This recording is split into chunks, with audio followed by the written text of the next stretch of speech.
About to pop off the music for you. I don't want to get copyrighted, so I'm gonna turn it down.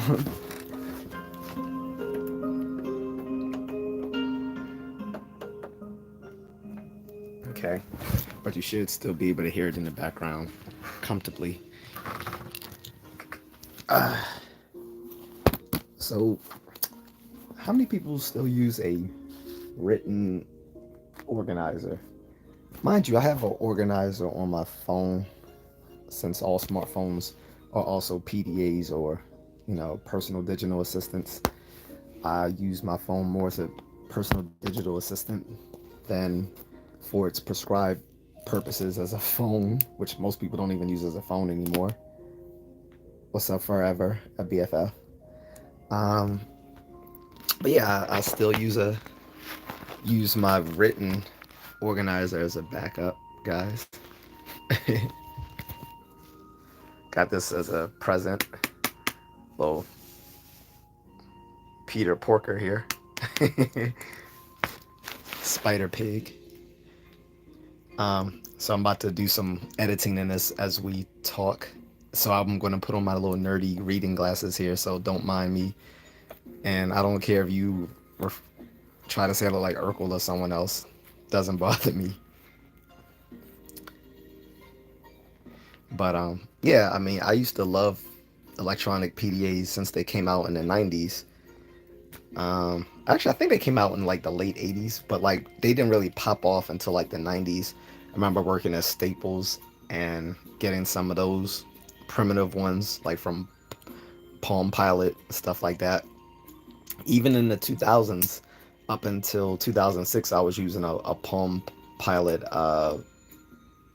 along with my cell phone, because most of the American smartphones weren't quite there yet, as opposed to like the ones that that came out later on with the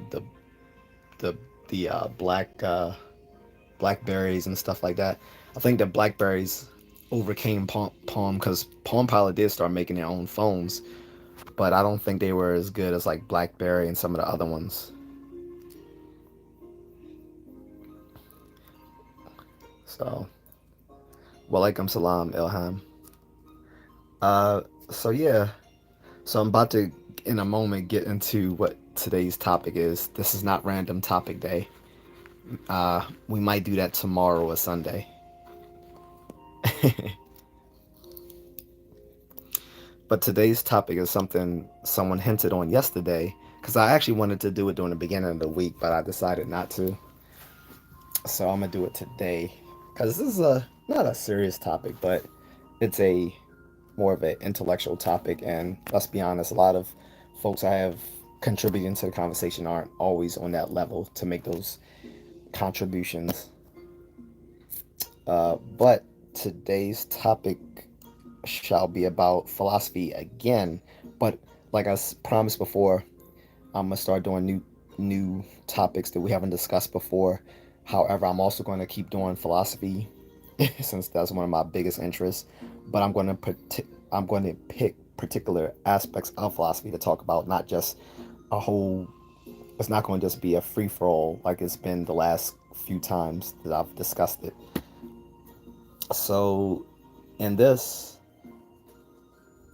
Forever BFF, my first PDA was a Palm Pilot. It was so I got my first one was, well, yeah. I'm trying to remember if the first one I got was at Staples when I first worked there. No. At back in the 90s when I first worked at Staples.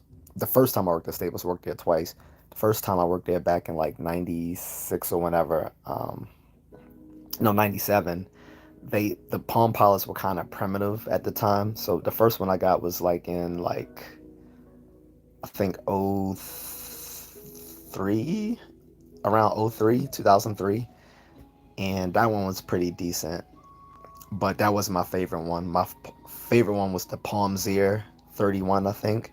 That model, I got that one in like 2006. And I like that one a lot. I used to use it to take notes while I was in my lectures. And and it unlike the older one I had back in 2003, the Palm Zero could actually connect to the internet, so it was way more useful.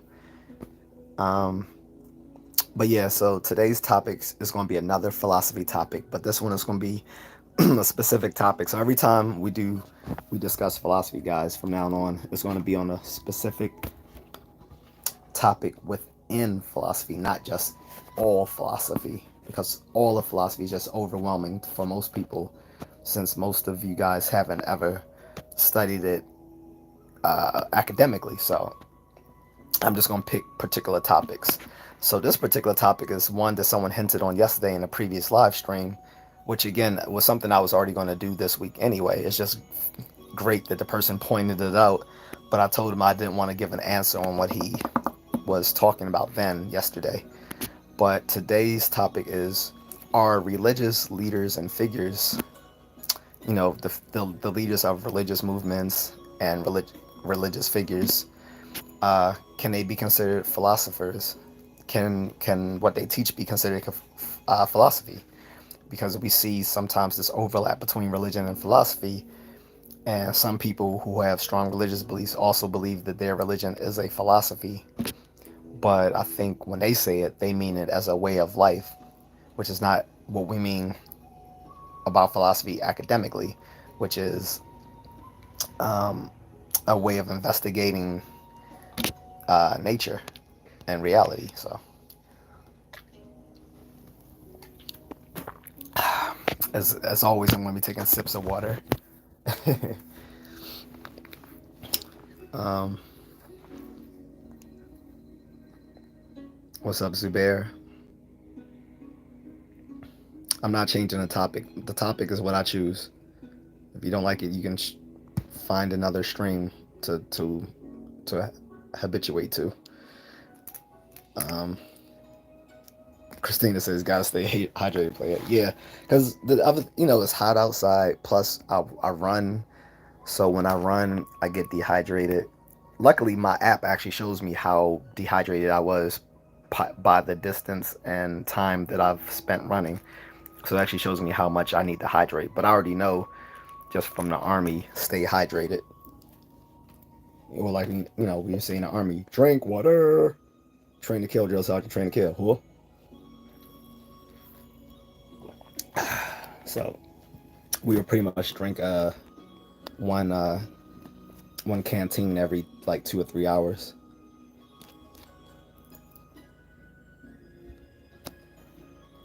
BSK is back. So yeah, so guys, so don't mind me. I'm gonna be writing in my little manual organizer as we're doing this, looking like a looking like I'm doing a therapy. Because I had the glasses on. I'm sitting on the couch. I have the soothing music in the background, and I'm taking notes. So it's gonna look like I'm doing doing a counseling session with someone, but don't mind me, okay? But yeah, so today's topic is, are religious figures also philosophers? There's a short answer and a longer answer to this. The short answer is no. I'm just going to be completely blunt about that. We're going to delve into the long answer, obviously, or this would be the end of the stream. I'm like, oh, okay, the answer is no. Okay, so, okay. He answered the question, end of the stream.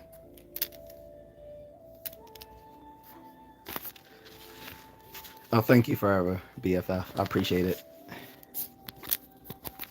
But, yeah, so when I'm talking about this, it's because often people will interject with their religious beliefs on here, and usually I don't interfere as long as they don't flood the chat room. I don't have a problem with people being passionate about their religious beliefs.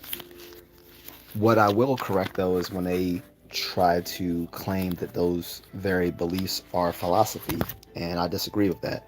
I disagree with my father when he claimed the same as well, because he's one of these nut guys who accepts a lot of like alternative beliefs type stuff. So he's one of these people who believes that the pyramids were built by aliens. He believes that the ancient Egyptians were a black race from whom all of Western civilization and knowledge has been stolen, and all of that's crazy. So again, for those just coming in, today's topic is are religious figures philosophers? Should we consider religious figures the people who've are the heads of the big organized religions today? Should we consider them philosophers? And like I said, the short answer is no. But we're not going to just leave it with the short answer, because usually the short answer is an unqualified answer that can be much more nuanced than that, right? Um, so why do I say no? So the reason why I say no is that a lot of these religious figures express their doctrines as dogma, or I shouldn't say they do, but often the case their disciples um, express these guys' doctrines as just pure dogma. And like one of my professors told me when I was taking a metaphysics class with him, which was my very first. It was my very first philosophy class, and it was a 400 level class. 400 level is usually a senior level class or a beginner's graduate level course, right? And they had just made it accessible to undergraduates that year that I took it. And I remember him asking him, my professor, Dr. Jack Odell, very good guy. I said, well, now that I've taken this class with you, should I still take Philosophy 100? He was like, no, why would you? He said, you passed my class, and he said, this used to be a senior level, graduate level class, so you don't need to take Philosophy 100 anymore. You're already beyond that. I'm like, oh, okay, cool. So I took that as a compliment. It was my very first philosophy class, and I got a B in it. But mind you, I've never taken philosophy before. Otherwise, I probably would have got an A. Um, in any case, um, he described excuse me, I'm sorry, religion as frozen metaphysics. He said which was once a fluid um, system of thinking became crystallized, been crystallized by the disciples and passed down as a mere dogma. And that's why he sees organized religion as frozen metaphysics. So in that case, in that vein, yes, you could see religious figures as philosophers. Where I disagree that they are philosophers proper is that what separated religion, well, what separated philosophy from religion in its inception was the fact that the very first philosophers that we know of, the thinkers, Ionian thinkers were these people from a part of ancient Greece that predated the Socratic philosophers by like 1,000 or so years. They sought to discover how nature worked, how the world worked through just natural mechanisms. They didn't try to do it through looking at supernatural means like spirits and deities and otherworldly forces. They sought to look at it through a mechanistic worldview, which is sort of the heart of science today, as well as analytic philosophy, is looking at these processes by which we by which these processes that govern nature that are mechanistic, and that's been passed down from them from thousands and thousands of years ago. That was the start of philosophy proper. So the people who gave us religion and taught us that it was through the divine intervention of deities and their subordinate subordinate beings, whether you're talking about angels, demons, spirits, saints, yada yada yada yada. Um, that wasn't philosophy. What's up, Eric? Eric is back in the house. Um, BSKC is very easy to jump all over this with this query. That's why I'm staying specifically within this topic, because, like I said, usually when I discuss philosophy, it's all over the place because most people aren't in tune with what philosophy is and isn't. So I get stuff all over the place. So I want to stick specific within this realm, and this particular topic doesn't require a lot of background in it to talk about it. So I think this is a good topic. And like I said, someone even suggested it yesterday, which I was already planning on doing earlier this week. It's just that I wanted to get through those other topics first. So now that it's Friday, I think we can get to this topic. You know, we've gotten through the first day of summer. We've gotten through Juneteenth. Uh, we got through some other stuff. So, yeah, why not? Vetri Venthen 07 says, hi, where are you from? I'm from Maryland. 3LAA Ahmed says, hi, what's up? Eric de Guapo says, what is the definition of philosopher we are going off of? So we're going by the actual definition of a philosopher. We're not talking about we're not talking about how it's used in casual day conversation of just someone who's discussing their own views on life. That's not a philosopher proper. A philosopher proper is someone who's actually has a professional background in doing philosophy. Like, you know, a plumber has a specific training to do what they do in plumbing. Same thing with a HVAC technician, right? Or an electrician or a car mechanic. You can't just call anyone a car mechanic just because they like popping the hood of their car and replacing their spark plugs and changing their oil. That doesn't make them a car mechanic. Neither does someone that makes someone a philosopher just because they can ask a philosophical question. That doesn't make someone a philosopher. For my own view, I'm not a philosopher. I'm just a philosophy nerd. You know, just like Bill Nye, the science guy. He's not a scientist. He's just a science. He's just a science nerd. He only has a BS in mechanical engineering, and after that, he went to work as an engineer at a company, and actually was an inventor who actually invented something that's used by, I think, believe NASA today. So he's just a huge science nerd, but he's not a scientist. If anything, Dolph Lunden has more of a background as a professional engineer than Bill Nye does.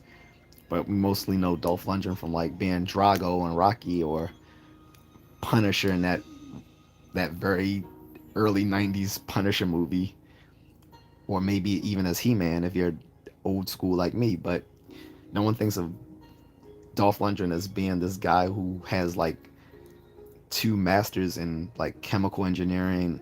He has two bachelor degrees, one in chemistry, one in chemical engineering. Then he has a then he has a master's in chemical engineering, and he was a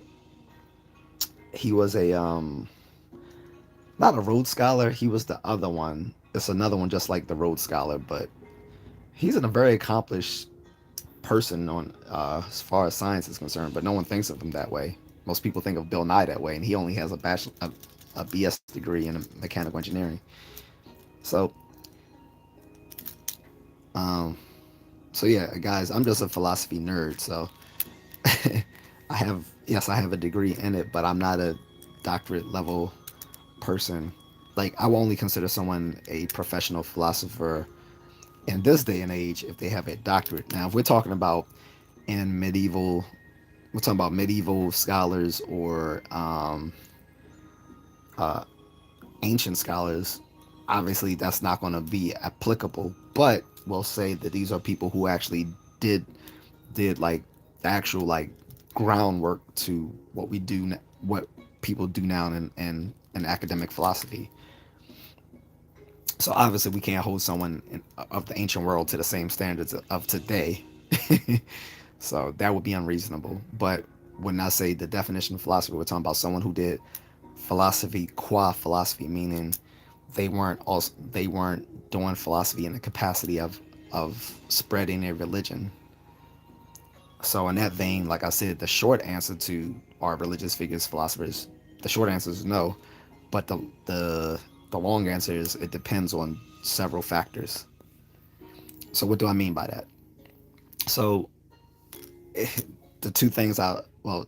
One I already mentioned was the concept of frozen metaphysics, which is that a lot of ancient religions, um, some which have stood the test of time till today and became the biggest organized religions in the world, they you can say they started off as philosophies, or but like my philosophy professor, Dr. Odell said, these became frozen metaphysics, and the by virtue of the fact that after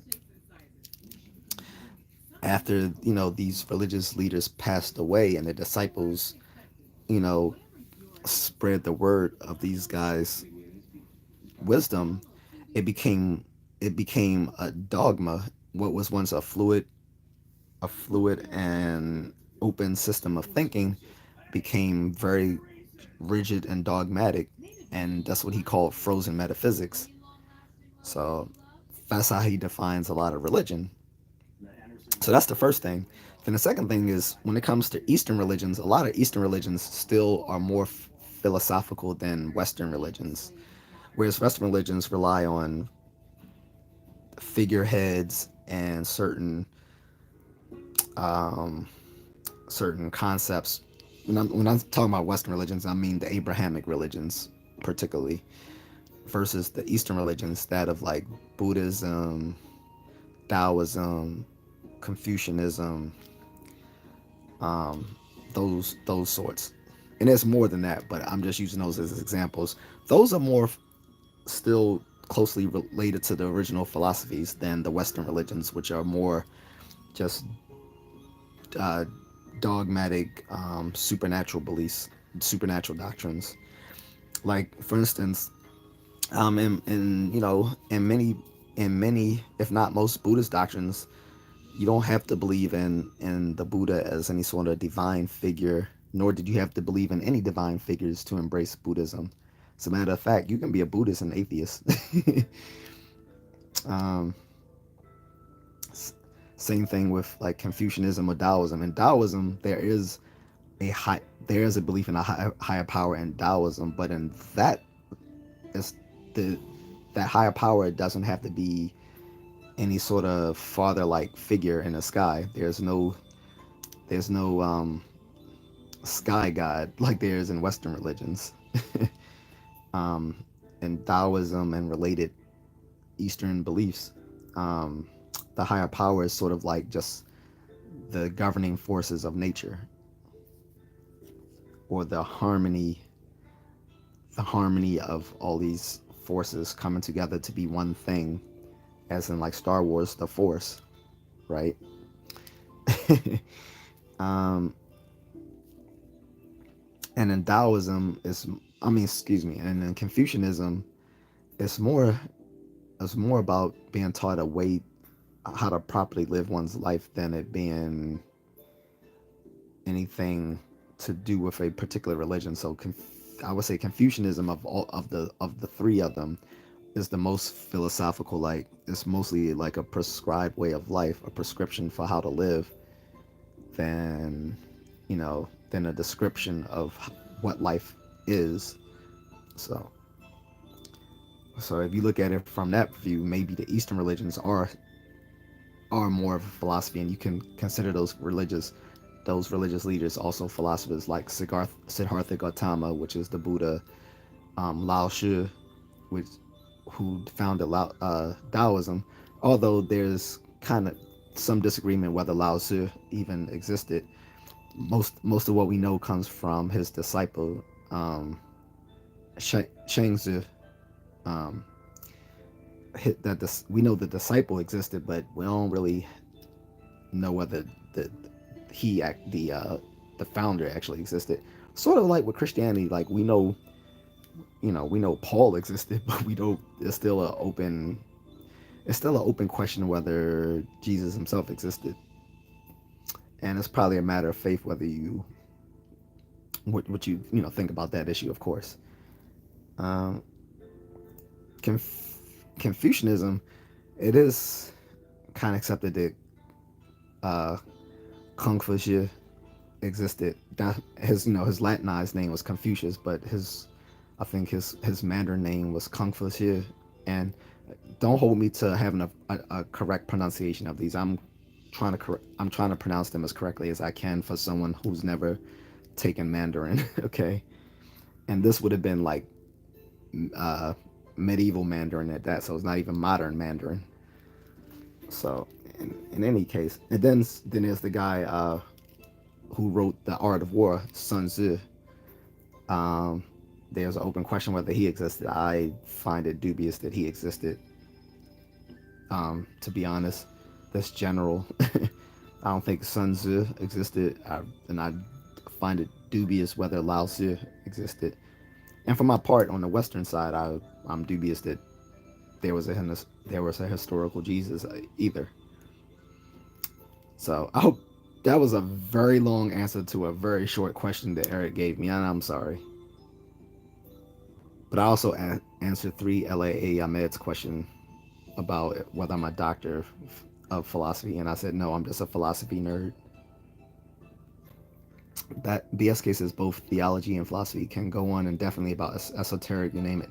No, so that's the difference. When we're talking um, academic philosophy. Academic philosophy does not just go on and on, depending on what we're talking about.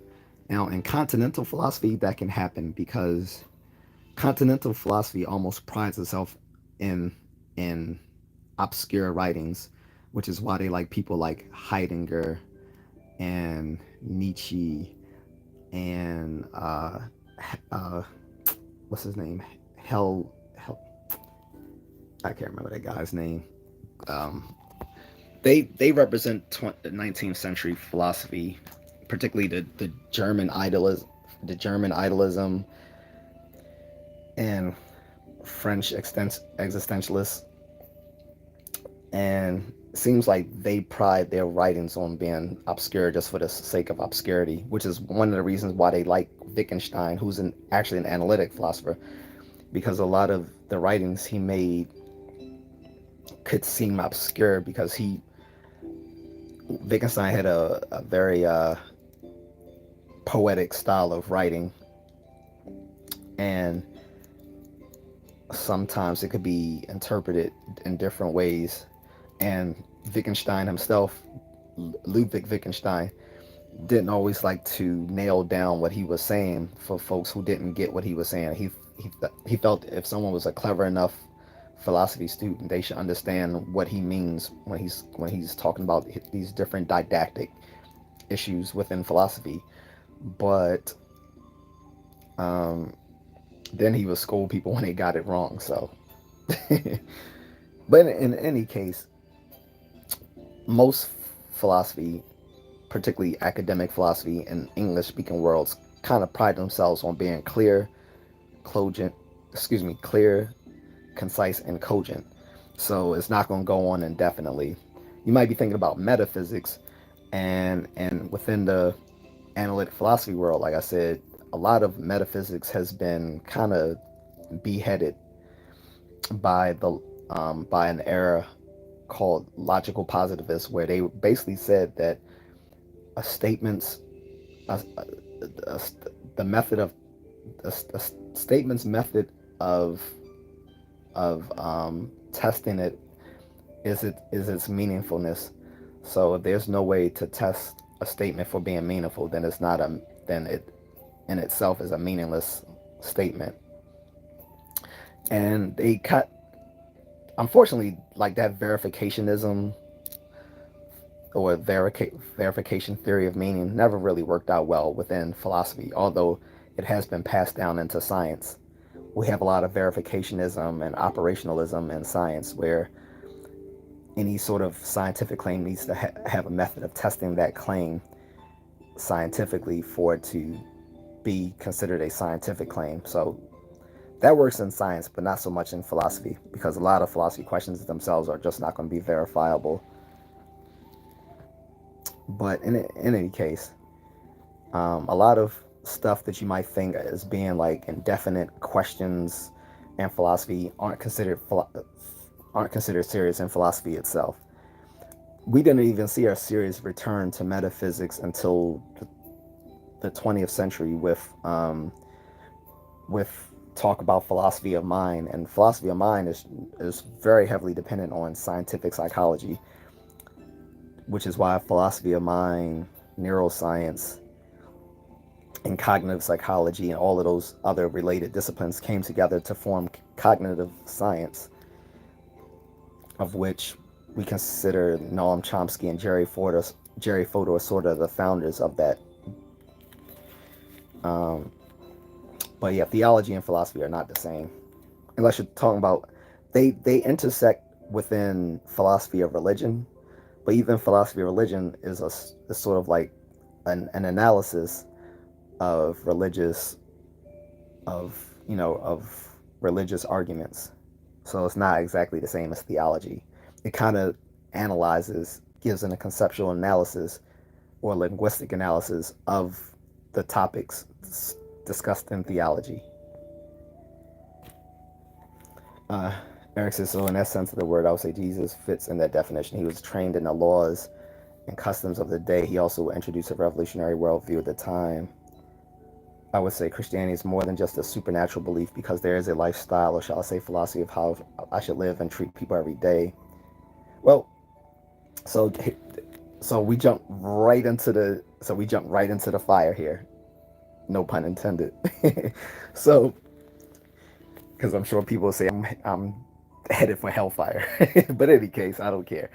So this is where I disagree. I don't think Jesus fits the definition of a philosopher, for the same reasons that Bertrand Russell said, like about 100 years ago, one of the founders of analytic philosophy. He found that from his, that Jesus wasn't very good nor very wise, and that was his reason why he kind of rejected Christianity. Bertrand Russell has a very famous essay on that very subject. I think the essay is called "Why I'm Not a Christian." I think it's called, by Bertrand Russell. And he's a very hard-nosed mathematician, logician, philosopher, and historian. And I agree with Bertrand Russell for the most part that, Jesus told slaves to obey their masters. They may have changed the word in modern day translations to servant, but he originally meant slaves. So someone who thought slavery was okay, it's not that good. And you can try to relativize it and say, well, this is in the ancient world where slavery was a common practice. Absolutely, it was. But he doesn't get a pass for that, because he is the Son of God, and he should already know better than humans, regardless of what time period we're in. A perfect being doesn't have the flaws of people within a historical era. He should be above and beyond all of that. So he wasn't a very good person.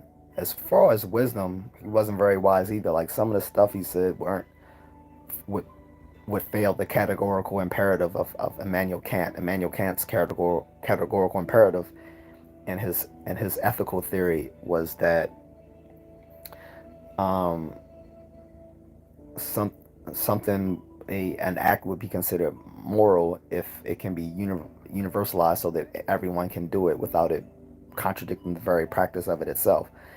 And he used that as a way of showing how things like theft and dishonesty or murder and stuff like that would fail the categorical imperative, because these are not things that could be universally practiced without the very contradiction of that practice being done.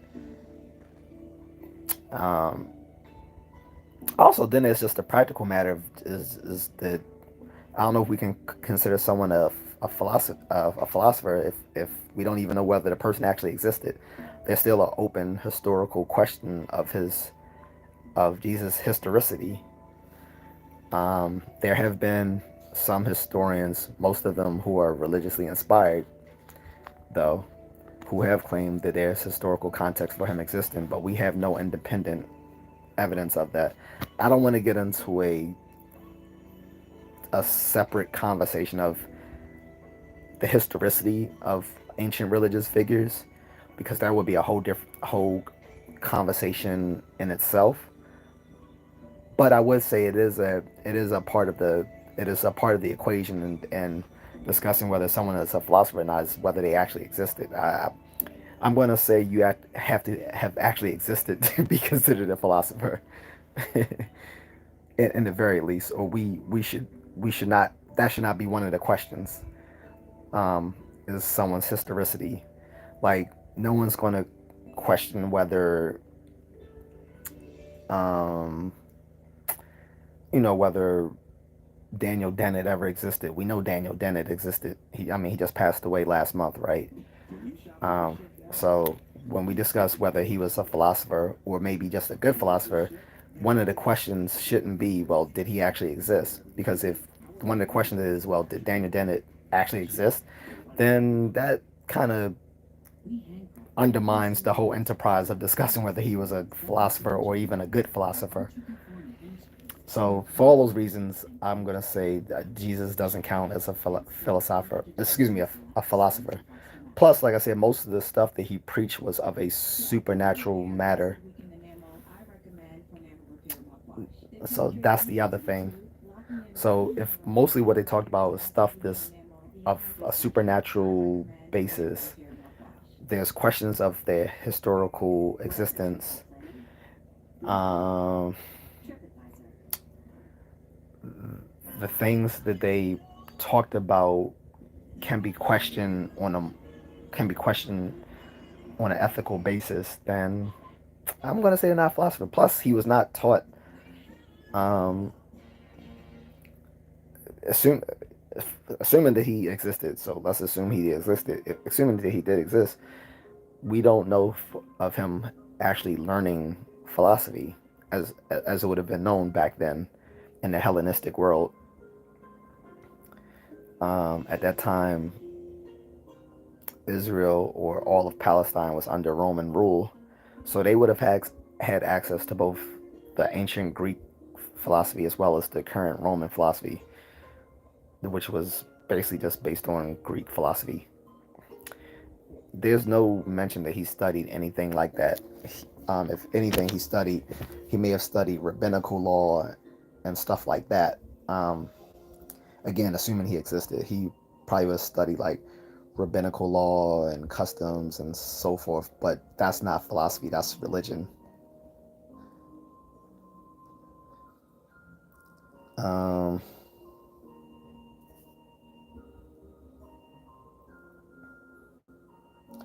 Eric says most historical biblical scholars can see that Jesus existed. The thing that is up for contention is the divinity aspects. No, they don't agree. The biblical scholars who can see that Jesus existed are the people who are already Christian themselves. The ones who are agnostic or the ones who are not already Christian don't accept that proposal, because all the oldest information we have of Jesus come from secondary sources. Um, so the problem is there's no not so the problem is all the evidence we have of Jesus' existence. And I don't want to get into a historical debate. I just want to stick to the philosophical debate. But here it is in a nutshell. All the evidence we have for Jesus' existence, and this is a problem pretty much with investigating people, a lot of people from antiquity, or like the ancient world, which that era of history is called antiquity. So the problem with many of them is like finding non-tendentious sources of evidence for those people. When I say non-tendentious sources, I'm meaning sources of evidence that aren't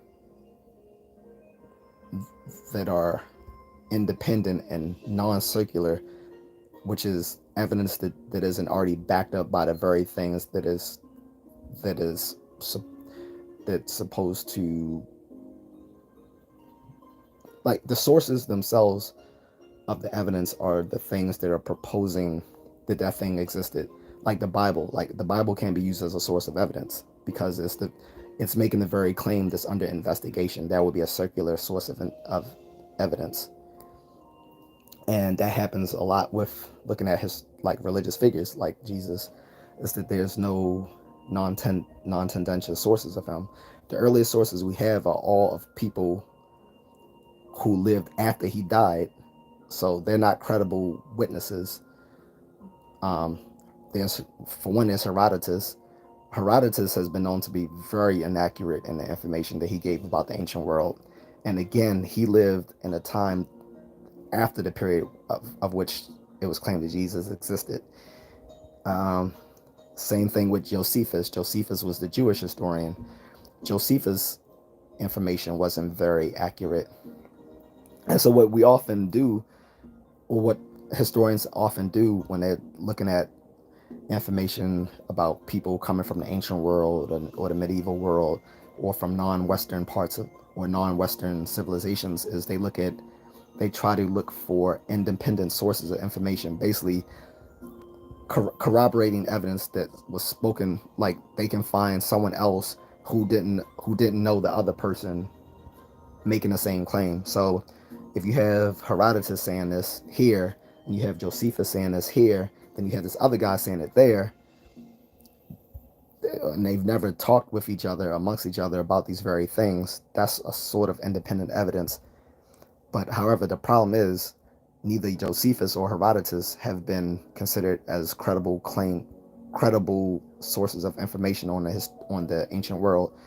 Also, the other problem is none of them lived in the period in which these existed. Third, like, and then when we go to, like, stuff from the Bible, we don't even have an original copy of the Bible. The oldest Bible we have is a copy of a copy, right?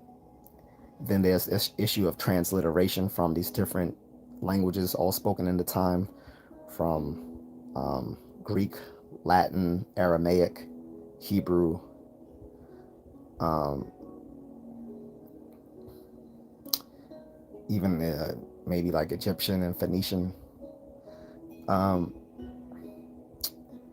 then the other problem is the very oldest, the oldest mentions we actually have of Jesus actually comes from the Pauline epistles, the letters of Paul, and he only mentions Jesus as a celestial figure. He doesn't mention him as a mortal being. He only mentions him as a celestial figure. So the very first historical mentions we find of Jesus in written record only mention him as a divine being. It's not later, until like 70 years later after he was supposed to have lived, that we get historical sources of him being a mortal being. And again, none of these people were around to actually have known him in his time when he lived. And again, I'm gonna get off the historical debate. I'm just gonna say that if someone's historicity is in doubt, they can't, in my mind, they can't be considered a philosopher, unless we're using philosopher in a very loose sense. And in this particular topic, I'm not using it in a loose sense, because in that case, I could talk about certain people from, I could talk about, like, certain fictional characters that I could consider philosophers and stuff like that. But then this would just get out of this would get out of hand very quickly. We're talking about fictional figures who are also philosophers that I could point out from, like, sci-fi or anime or comic books and stuff like that. So I don't want to do that, because it would just get silly. And so if someone's historicity is questioned, that's where I draw the line and say, well, I can't say this person is a philosopher if we don't even know if their existence is beyond reasonable doubt.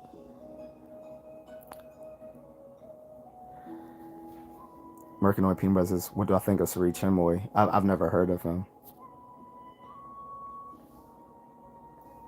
Eric says Jesus didn't say Paul said that, and the second half of that verse was telling a salve owner to treat them as their family because all are one in Christ.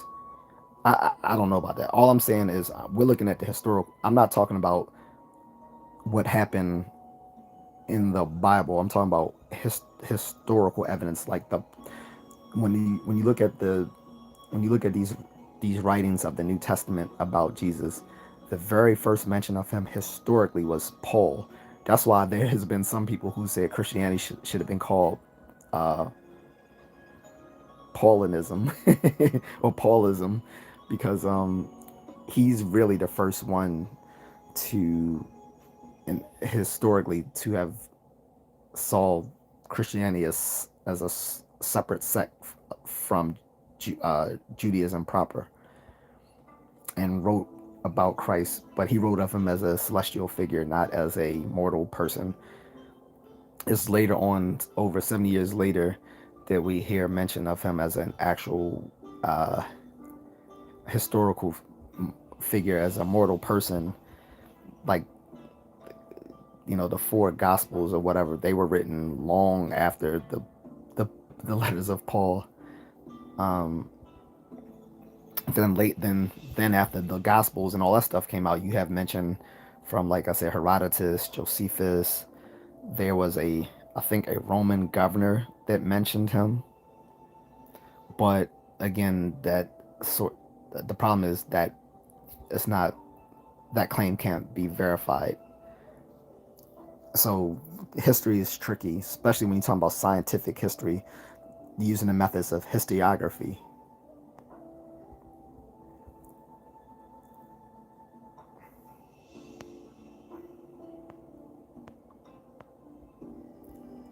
Mercanoid Peanut Butter says the philosophers I know are musicians. So yeah, so some of you guys are using the term very loosely. And again, I'm sticking to a very strict sense of the word philosopher.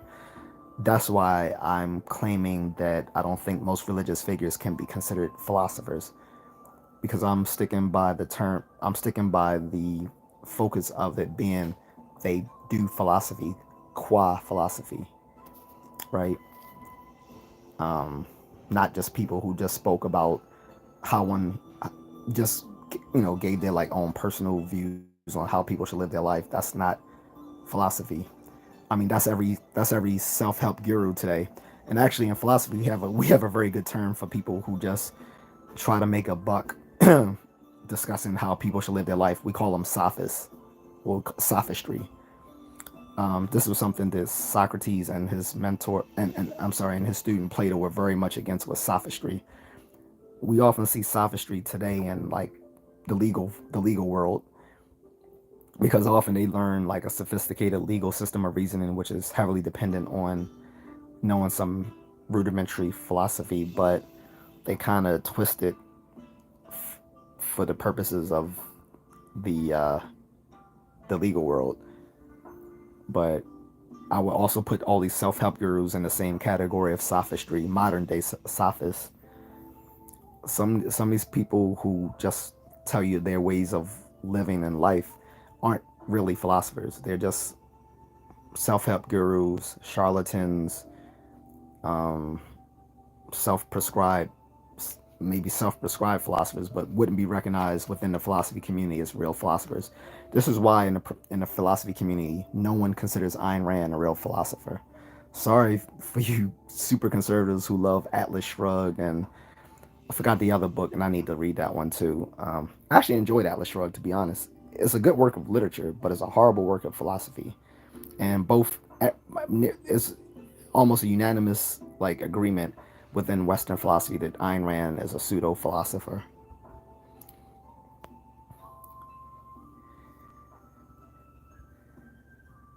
They don't all agree, Eric. That's all I'm gonna. But I'm not gonna get into historical debate. We can do that another day. But it's not settled. There's not.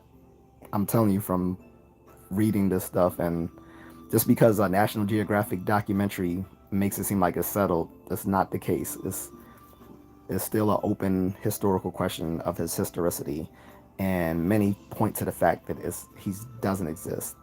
Some of them are agnostic about. Like, so you have a set of historians of, and again, also you're talking about biblical scholars. Biblical scholars are already by their very nature biased because they are biblical scholars. We're talking about his, historians of antiquity, not just biblical scholars. Yes, overwhelmingly biblical scholars will agree that he existed, but again, they are a self-selecting biased group. it's like it's like it would be asking like owners of of the NBA leagues whether they think basketball is the best sport. Of course, they have a bias to think that basketball is the best sport. Um, it's a self-selecting bias. In any case, yes, where most biblical scholars might agree that Jesus' historicity is beyond doubt, not that doesn't happen with academic historians. A lot of biblical scholars are not academic historians. Some are, some aren't. We're talking about people who we're not talking about just people who studied at Liberty University. um, pe- so, like I said, you have some people, especially biblical scholars, who do believe he existed. You have a certain set who are just completely agnostic about it. Like they're like, the evidence is mixed, so they just don't hold any strong opinion one way or the other. And then there's a set of folks who look at the historical record and just the weak evidence. Like I said, all the evidence for him is tendentious, and they say, well, look,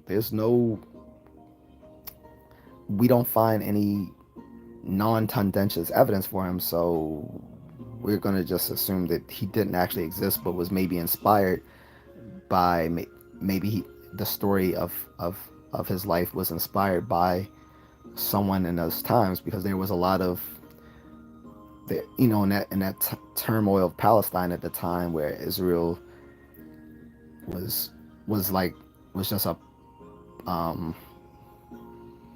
the king, like the king then of Israel was just like a puppet head that for Rome,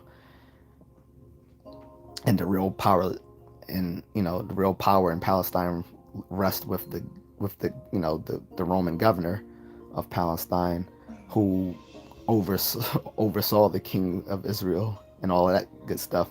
But in any case, um, it's not settled. Like I said, you have biblical scholars and you have some biblical scholars and so forth who don't agree existed, and also there's many Judaic scholars as well who've doubted his existence. And some of these people live in that region of the world. Like it's actually I've been actually toying with taking a master's in biblical archaeology through the University of uh, what's it called, the University of Jerusalem, a University of Hebrew something. I can't remember the exact name of the university, but it was actually co-founded by Einstein. Let me plug this in. But again, I'm not going to get derailed about historical debates. It's not. It's just this is something I've studied quite a bit back in the day, and there's no settled agreement amongst them.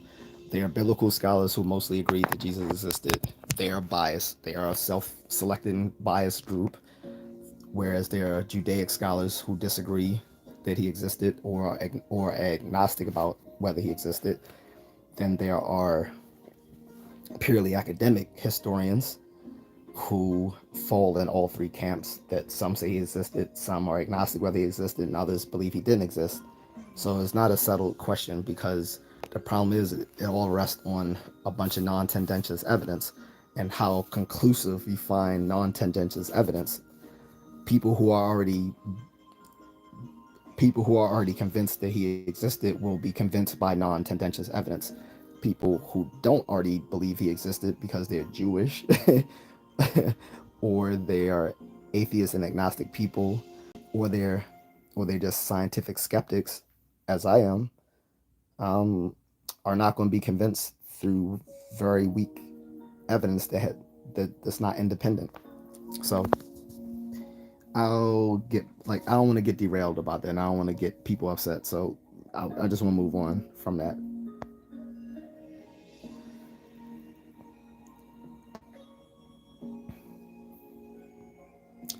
Tell him, BSK. That's why I'm ignoring him.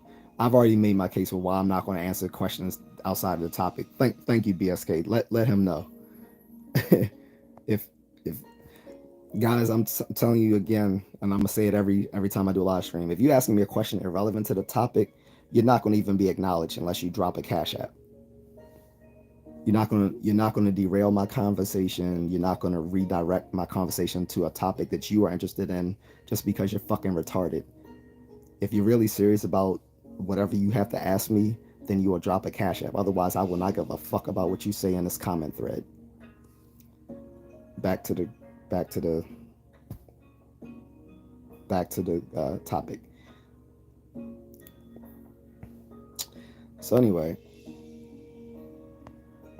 Don Cheadle is back. He says Fela Kuti was a great philosopher who spread his philosophy through music. I'm not sure who he is. Maybe you can enlighten the rest of us, because I'm pretty sure most of it, being you live in West Africa, most of us have not heard of this guy Fela Kuti.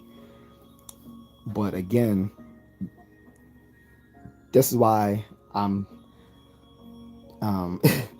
this is why when I discuss philosophy now, I'm sticking to specific topics, because most of you don't understand what philosophy means. Philosophy is not just what you think. That's not philosophy. That's not what philosophy means. Philosophy is a very orderly, organized way of looking at things. It's not just how you think about things and how you think about life. That's not philosophy.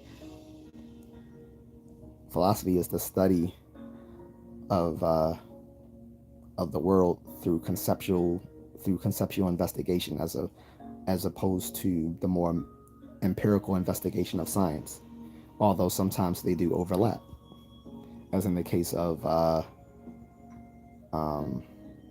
things like moral psychology and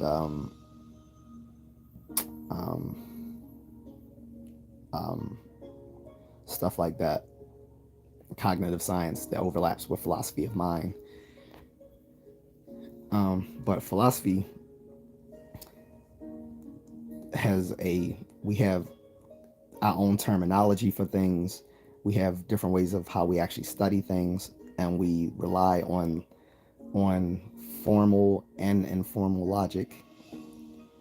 So if we're not talking about that, that's not philosophy. Simply someone who spreads their personal views through music is not a philosopher. They're not. We're talking about actual philosophers. We're not talking about, and like I said, you can enlighten me about Fela Kuti, because maybe he is a person who does professional philosophy and he just spreads his message through music. That sounds like something that might happen in continental philosophy, honestly. But for hard-nosed philosophers, I should say philosophers who are hard-nosed logicians and mathematicians, that won't fly. They give arguments through very structured,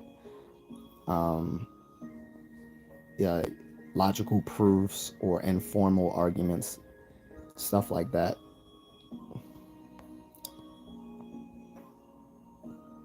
Yeah, Eric, we can do it on another day, buddy. I know you're passionate about it, and that's cool, but it, we could talk about it all day. Don says Fella also spread it through text as well, but back in the day, he often would have philosophical debates at his shrine. What do you mean his shrine? The man had his own shrine, or he was a shrine of a religion to which he ascribed? I don't get that, because if he had his own shrine, I'm already finding it very dubious. He's a philosopher. BSK says many philosophy type writers purposefully wrote awkwardly or similar. I'm not exactly sure what you mean, but I know that one philosopher, one of my favorites, Willard Van Orman Quine, he had actually customized his typewriter so that he could use logical notation, because a lot of logical notation is mathematical notation, but it's not on your typical QWERTY keyboard. And so he removed, I think, like the exclamation point and the question mark, so that he could put some logical symbols. And he was once asked in an interview, well, how do you pose a question without from your typewriter if you don't use question marks? And he was like, I only deal in certainties, which is a very cheeky cheeky way of talking about his work. Eric says, who would be considered a modern philosopher, a person living today? I would consider someone like Jordan Peterson. No, he's definitely not. We consider philosophers have skewered Jordan Peterson. I mean, he's not even a good clinical psychologist, to be honest. And again, this is coming from someone who actually agrees with a lot of stuff that he says, but I'm not so sure he's a great clinical philosopher, and he's definitely not considered a modern day philosopher. If we're talking about modern day philosophers, Eric, I'm gonna have to put way more strict requirements on it than people of the ancient world. If we're talking about modern day, they have to have a doctorate in philosophy from an accredited from a regionally accredited school. If not, they are a pseudo philosopher. Jordan Peterson would be a pseudo philosopher, as would be Jordan Tate. And again, I agree with a lot of things that both those guys say, but I would never consider them philosophers. Simply saying sageful things, saying something that's sagacious, doesn't make someone a philosopher. They have to be professionally trained in philosophy. Um, like I said, he talks a lot about Karl Marx, and he gets what Marx said wrong all the time. And like I said, Marx and all these other guys come from 19th century German philosophy, the German idealists. And within the history of philosophy, we consider 19th century philosophy the dark ages of philosophy. So people like Marx, Hegel, Heidegger, Nietzsche, we consider that the dark age of philosophy. We don't consider that very good philosophy. Um, and like Hegel was, what he said was so inconsistent. Like a lot of these German idealists kind of took on their own interpretations of what Immanuel Kant wrote back in like the early 1800s, or the late 1700s, whenever Immanuel Kant was around.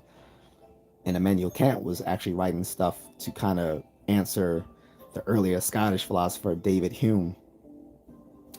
And a lot of the stuff that Hegel and Heidegger wrote was pretty obscure and not very useful, which is what spurred on in the early part of the analytic philosophical days the group called the Vienna Circle, a bunch of philosophers and early analytic philosophers who were inspired by Ludwig Wittgenstein.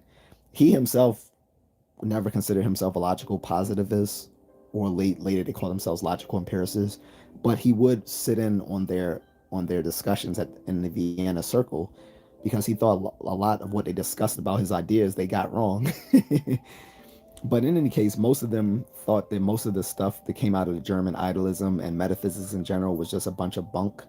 They thought it was useless, and if none of these ideas that these people discussed were could be verifiable, it was meaningless. So they kind of almost killed the whole trend of doing metaphysics within Western philosophy for a long time, up until philosophy of mind became like a big thing today. Like that's probably the biggest research program in contemporary philosophy is philosophy of mind. But even so, like I said, people, whether they're doing metaphysics or anything else, they need to be professionally trained in the background. Jordan Peterson has no professional training in philosophy, whether continental or analytic. He would not be a philosopher at all. So Danchido tells us Fela Kuti is quite possibly the most famous musician of Nigeria. He is credited with inventing the Afrobeat genre. He also was a daring political figure who was in prison almost every time he released music, and his music often took on the corrupt Nigerian government and British colonialism, but he was also a philosopher. Okay, that's interesting. So, within the continental world, he might be considered a philosopher. But again, even in continental philosophy, I'm going to say you need professional training and some sort of academic philosophy to be a philosopher. It can't simply be that you're spreading your beliefs without professional training, because I'm going to hold philosophers to the same standard I hold any sort of professional. They actually have to have training in that very field to be considered as such. Again, someone who merely knows how to replace his spark plugs and change his oil and check his tire his tire pressure and you know can hot wire a car and stuff like that. They're not a car mechanic unless they actually have professional training as a mechanic, which actually deals with automotive engineering, right? Same thing with philosophy. If you didn't have any sort of background training in formal philosophy, you're not going to be a philosopher. So that's where I stand on it. Now, again, I'm going to relax those standards for the ancient and medieval world because those sort of things aren't the same back then. Actually, within the medieval world, most of the philosophy people were actually of the clergy. So that's where I said the long answer is that it depends, because a lot of medieval philosophers were religious figures, like, and I've mentioned them numerous times, like Thomas Aquinas or Saint Augustine. These were priests who were also, so they were members of the Roman Catholic clergy, but they were also very hard-nosed logicians and scholastic philosophers. Like even before there was modern logic that came out of created by Gottlob Frege in the late 19th century. The medieval scholars were still doing logic based on like the Aristotelian logic that came out thousands of years before.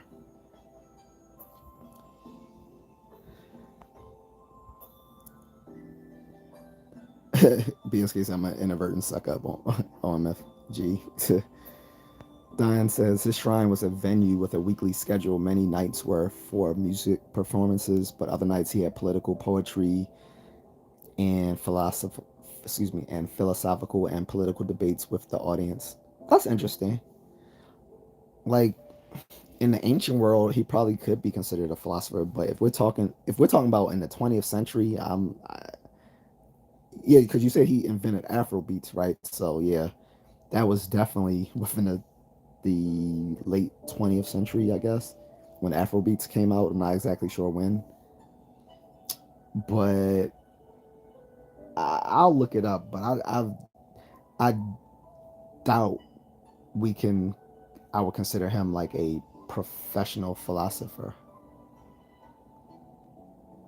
And I'm not trying to be biased. I'm trying to be as fair as possible. But like I said, there has to be some. The person had to have some sort of modicum of training within the field to be considered part of that field. I think that's a reasonable criterion.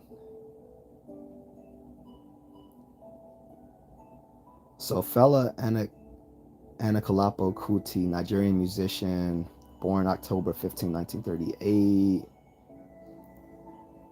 also famously known as Abami Edda, was a Nigerian musician, band leader, composer, political activist, and Pan-Africanist. He is regarded as the king of Afrobeat, a Nigerian music genre that combines West African music with African American funk and jazz. At the height of his popularity, he was referred to as one of Africa's most challenging and charismatic music performers. All music described him as a musical and social political voice of international significance. So okay, so I will say he was an important political figure. I'm not going to say that's not philosophy though. There are some continental philosophers, and even a few analytic, but very few analytic philosophers, mostly continental philosophers, who are also important in the political world. So, for instance, if we're talking about a modern day person in a political world who actually is a philosopher, Dr. Cornel West, who's currently running for president, although he's pretty much been shut out by the popular mass media because the popular mass media's corporate and political overlords don't want him getting the black vote that could go to Biden, because Democrats pretty much think that they own the black vote. And I don't want to get too political about that, but I think that's just a statement of fact that there's an overwhelming amount of black people who vote democratically, and of course there are going to be self-interest by the DNC to ensure that that remains the case. So Cornel West has not received his due time on air to share his campaign policies and so forth. But he's a professionally trained philosopher under the philosopher Richard Rorty. Richard Rorty is an analytic philosopher who does continental philosophy. So he kind of bridges that gap between the analytic world and the continental world within philosophy. So his faculty advisor was Richard Rorty, in which he got his doctorate in philosophy. So Cornel West is an actual philosopher, even if people may not consider him such. Golden Retriever Lover 45 says hello. What's up, Golden Retriever? Like the little profile pic. I like golden retrievers. JP gets most of his quotes wrong across the board. JP? Who's JP? I'll have to go back see who. I don't remember who JP is. Sorry. But wouldn't someone who studies and participates in Jordan Peterson, I'm sorry. Jordan Peterson. He said, but wouldn't someone who studies and participates in psychological and sociological scientific research be considered a philosopher? No, not at all. Actually, we used to make fun of the fact that a lot of hard-nosed scientists, particularly behavioral scientists, don't understand philosophy. They're completely two different traditions. It's like, it would be like comparing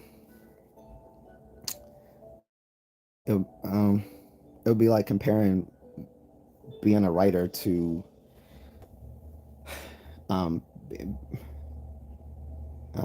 comparing a person who's a writer to a person who does jingles. Like, they're two completely different things. Yeah, doing behavioral research and doing philosophy are completely different things. Yeah, so it's definitely narrow to having a degree in philosophy. People having a degree in just any academic field does not make you a philosopher. Like I said, philosophy is its own field of study. That's what I'm trying to impress upon people when I say, can religious figures be philosophers? And I'm saying, for the most part, no, because the philosophy is its own field of study with its own terms, its own concepts, its own methodology. And unless people have a background in that, then they can't be considered philosophers. Now, true indeed, there has been some religious leaders and church leaders who have an actual background in philosophy, especially if they study, in some theology, they study uh, philosophy of religion. You have comparative religion, which is more of a sociological sort of research. You have philosophy of religion, which is strictly within philosophy, but may cross over into concepts that may be studied in theology. Then you have biblical scholarship, rabbinical scholarship, and some of the Eastern stuff as well that may cross on different metaphysical concepts that may have been studied in earlier philosophy. But that it's in itself doesn't make it philosophy, because like I said, philosophy is its own field of study. Who's the most prominent modern philosopher who meets the standard you just listed? All right, so point of order, I'm just going to say, to be pedantic, modern philosophy is not contemporary philosophy. Modern philosophy is actually a whole different historical era, and I'm not trying to be that pedantic, but I don't want to confuse people. So modern philosophy is considered at the start of the 1500s with Rene Descartes. That's the start of modern philosophy, from like the 1500s to like the 1800s. That's modern philosophy. Since then, and then there was the 1900s, which is like considered the dark age of philosophy because of all these weird German idealists like Hegel and Heidegger, and then you have also all the French existentialists like Jean-Paul Sartre, Albert Camus, um, and those sort of folks. Um, but 20th century philosophy, this is all from the 20th century up until now, this is all considered contemporary philosophy. Um, so if we're talking, so sticking strictly with contemporary philosophy, I'm gonna say the most prominent one is the one who just died a month ago, Daniel Dennett, because he was someone who would step outside of the world of philosophy itself and talk with people in other fields, and to be quite sure, like uh, a lot of philosophy professors kind of disdain the fact that Daniel Dennett would step outside of philosophy and deal with non-philosophers and his studies. Um, Dennett thought it was a strength that he could step outside of the philosophy world and discuss philosophical concepts with non-philosophy people, and it was in a certain sense. But the problem is when he did so, it kind of, a lot of people think like um, it kind of lowered his philosophical acumen. But if we want to say the most prominent contemporary philosopher today, I would say Daniel Dennett. Then there was others who also died within the last 10 years. People like Saul Kripke, who's considered probably the smartest philosopher who ever lived, on par with Vicken Stein, who died in the early 20th century, mid 20th century, like 1950s or something like that. There was Quine, who died in like 2000, so he died right before I got a chance to meet him, since he was my professor's mentor, and he was at the time, I think he was already retired. He was a professor emeritus at Harvard. Then there was Jerry Fodor, who died just a few years ago as well, who's like one of the founders of cognitive science. I hoped I could have met him. He studied. I mean, he was a professor at, I believe, Rutgers University in New Jersey. Um, Dennett, I think, was at Harvard or at MIT before he passed, or before he retired. Um, but I'll say, yeah, Daniel Dennett, Saul Kripke, Jerry Fodor. These were probably the most prominent academic philosophers today. And there's many. There's some others, but some of them might not be people you guys are familiar with. But most people have heard of Daniel Dennett because he used to have his own little editorial in the New York Times. So a lot of people will probably be very familiar with Daniel Dennett before he died last month. Akash Ganvir says hello. What's up, Akash? Eric says interesting. I did not think philosophy was as regulated as it is. Yeah, they have their own journals. Like they have their own professional journals. The the the the biggest one, because the biggest one is the one that's associated with the American Philosophical Association, or APA, not to be confused with the other APAs, the American Psychological Association or the American Psychiatric Association or the American Pediatric Association.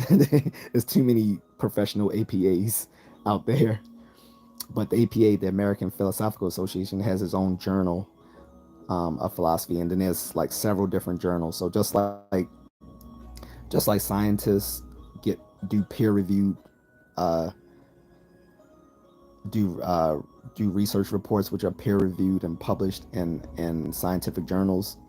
There are scholarly journals for philosophers too, in which their articles are peer reviewed and published.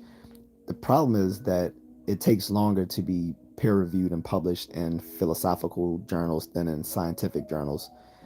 So, someone say I wrote an outstanding argument on something, say like the an argument stating that mental states are not just intentional, not just representational, but that they also they also are physical manifestations of I don't know something or other, and I and it's an outstanding argument. It'll probably be known well within the philosophy community before it actually gets published. So unfortunately, it's not there's not a rush to publish in the philosophy community as there is in the scientific community, because usually a measure of one's scientific credentials is how much they've been published in scientific journals, where it's not the case in philosophy. It takes a longer time, but it it is definitely a very like professional domain of study.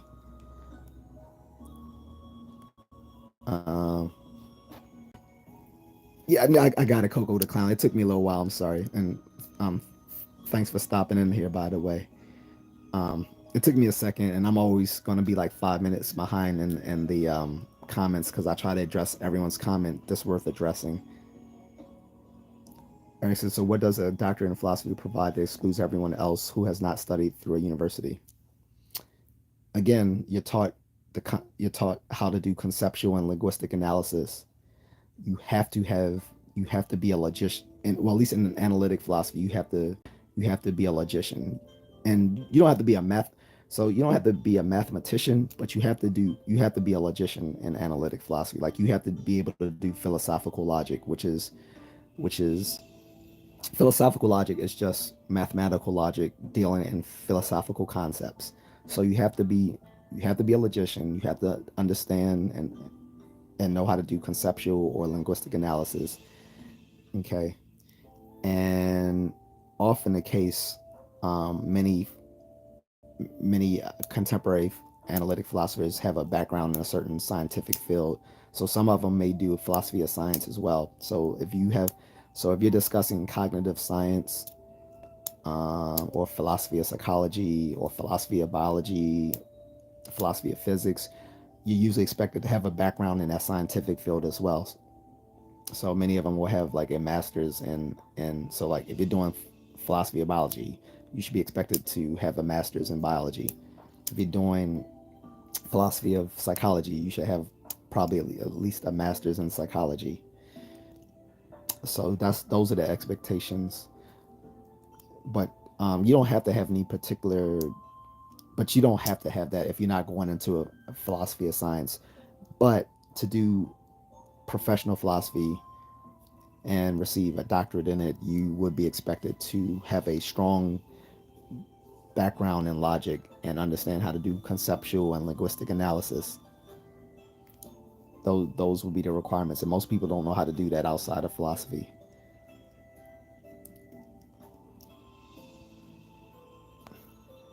Eric says, I know very little about philosophy. That's why I'm asking. No, I appreciate you asking because that's probably, if you're asking it, I'm pretty sure most people want to know that as well. So I appreciate you asking.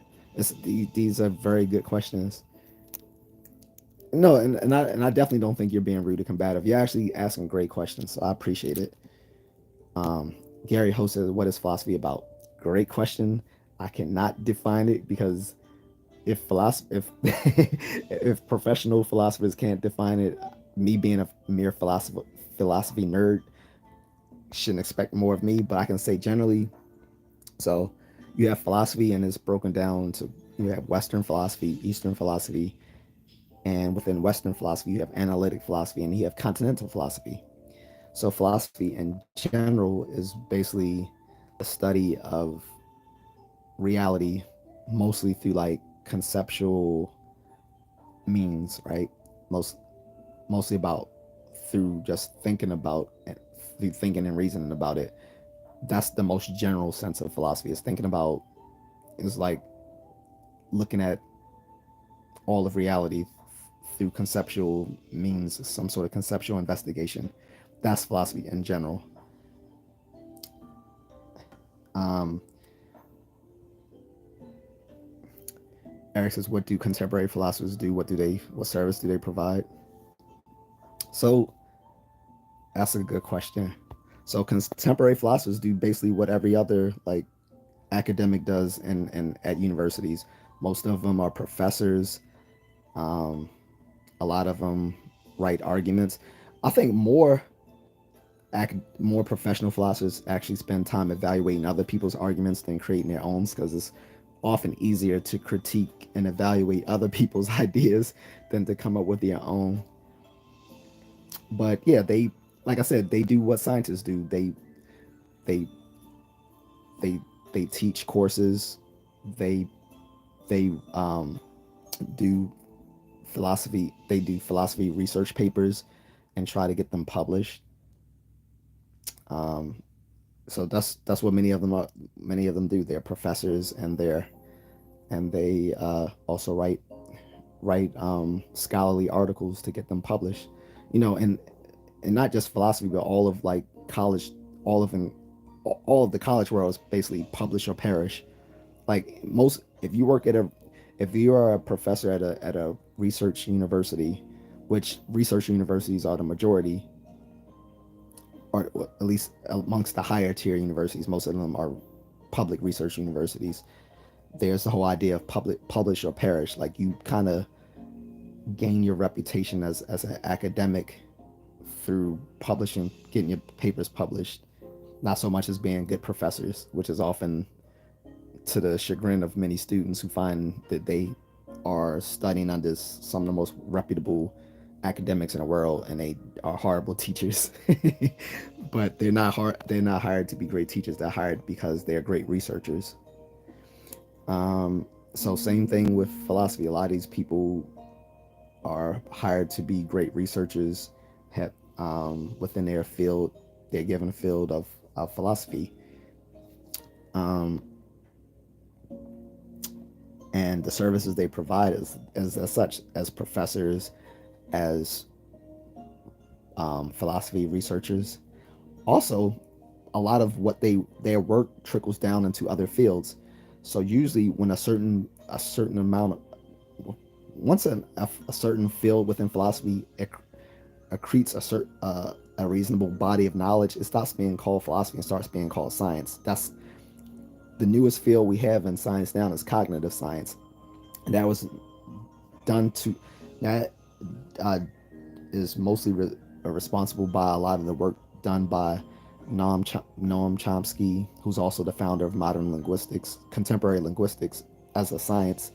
Before Chomsky came around, the biggest research program in linguistics was structuralism, and there has been a resurgence of that recently, but it's not considered on the same level as Chomsky linguistics, um, at least back then. But he's considered one of the co-founders, or as my professor said, gods of of cognitive science. So was Jerry Fodor, who actually gave us the language of thought hypothesis, which actually showed us, which actually gave us a a good at least a good rough blueprint of how the mind works, which is basically it works sort of like a computer, like it's um, a a intentional representational machine, and that's due to also looking at the work that earlier people did, like Alan, um, uh, guy, what was the guy? I get a lot of these names wrong, guys. I apologize for that. But basically, the guy who helped us um, end World War II gave us modern computers. Turing, Alan Turing. Um, his Turing machine became the what became the modern day computer. He was also a logician as well, a mathematician. And if we're looking at what are the pragmatic things that philosophers have given us today, they've given us computer science. A lot of what Quine did in the 70s and 80s has led to um, progress in programming language. Like there's even a phrase within computer science, um, to quine a phrase. To quine a phrase is to quine a phrase, and that means a certain part of that is bracketed, and it shows talk about how to talk about language within formal language. A lot of stuff Vicken Stein did. He gave us logical truth tables, which are used in computer science, um, and in mathematics. Because, like again, a lot of these guys were logicians and mathematicians. Some of them were also scientists. So, what Quine and Vicken Stein and Kripke, all these things they have done have trickled down into the formal sciences, which is logic, math, data science, information science, um, uh, game theory, stuff like that. So they've given us very practical things. And like I said, some of these bodies of knowledge they've amassed actually ended up becoming sciences themselves. Like the work of people in the philosophy of mind and philosophy of language ended up becoming cognitive science, which is now an interdisciplinary field that bridges philosophy, um, psychology, neurobiology, linguistics, and anthropology and zoology. So, so that's what they provide. They're professors, they're researchers, and a lot of their work they do in philosophical logic ends up being used in computer science and now in AI, because we're relying on the philosophers of mind now to give us a deep enough understanding of the mind that AI researchers can use it to eventually create strong AI. The reason why we don't have strong AI yet is because we don't actually still understand a very basic problem in artificial intelligence, which is which is called the human AI problem, which is that there's no way to do a formal language to represent a type of reasoning that only humans can do. No other animals can do it, and we don't know how to model it in machines, which is um, which is called reasoning to the best reasoning to the best inference, or inference to the best explanation, or IBE. It's no way to really model that. We can definitely do deductive reasoning easily with programming. That's what it's made to do, and we can even do inductive reasoning. A lot of inductive reasoning is just probabilistic reasoning. Um, but it's very hard beyond some very complicated statistical measures to try to model inference to the best explanation, which is called abductive reasoning, because there's deductive, there's inductive, and there's abductive. So unfortunately, when in the Sherlock Holmes novels, when Sherlock used to say it's mere deduction, Watson, he was actually wrong. He wasn't doing deduction, he was doing abduction. Abduction is a reason to the best explanation, which means that the inference goes beyond the premises. Like there's no in deductive reasoning, the premises guarantees the conclusion or the inference. In inductive reasoning, the premises probably guarantees the conclusion or the inference. Like there's a scale or degree of strength of that conclusion or inference based on the data in abductive reasoning, there's a logical jump between the the premises or data given to the actual conclusion or inference, and there's just no way to actually model that in formal programming as of yet. So it'll fall on philosophers to finally give us the solution to the human AI problem, which would then lead to strong AI, which may be a good thing or a bad thing. So sorry, that was a very long answer. I'm sorry. Gary Ho says, what are the main benefits of understanding other cultures' philosophies? Um, so understanding other cultures' philosophy lets us understand that culture. I think, like in Star Wars, Grand Admiral Thrawn, who's considered until they fucked him up in the show Ahsoka, but in the Star Wars expanded universe, Grand Admiral Thrawn is considered the smartest person in the Galactic Empire. He will actually say, if you if you if you learn a culture's art, you learn that culture. He was so astute that he could make inferences that let him know everything about a culture just by studying their art. So in that vein, philosophy could be used in a similar sense, that you could study a culture's philosophy to learn their more about their culture. In a limited sense, anthropologists do that. Like they might enmesh themselves within a pre-modern society to learn how they live and stuff like that, and their beliefs and practices, which lets them know about the culture.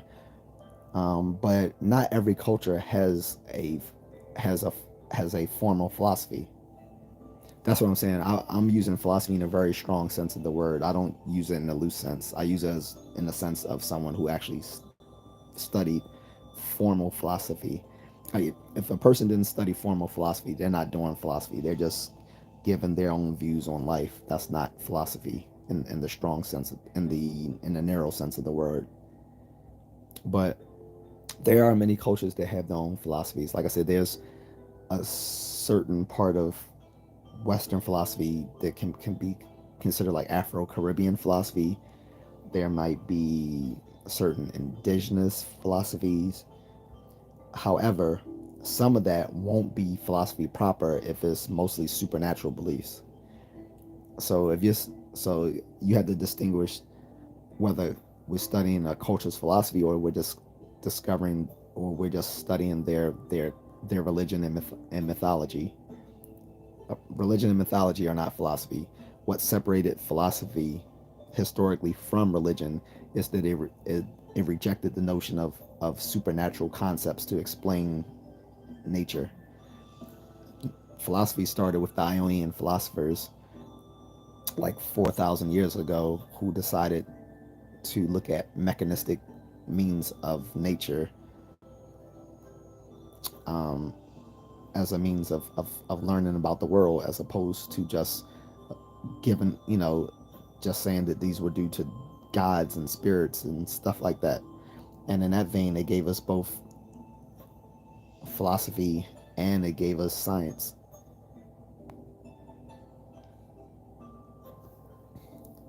Gary says, I'm curious as I work a lot in different countries and always want to improve.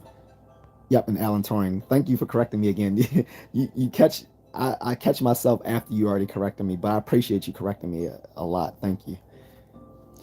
So yeah, what I would say is maybe not philosophy. Not every, like I said, not every culture, especially pre-modern societies, have formal philosophy, but almost every culture has a mythology or religion. And whether you call it mythology or religion is basically just due to how you view it, right? It's subjective whether you consider it mythology or religion, because everyone, if you believe in a certain religion, then everyone else is just a mythology. um, but yeah, but you can learn a lot about a culture by studying their mythology. We can learn about Hellenistic culture through their mythology, or Roman mythology, um, Egyptian philosophy. I mean, sorry, Egyptian mythology, West African mythology, East ancient Chinese mythology, and so on and so forth. So you can learn a lot about a culture by looking at their religious beliefs and stuff like that, and their art, like Grand Admiral Thrawn does. But um, and it's also like cultural linguistics, which can tell you a lot about a culture.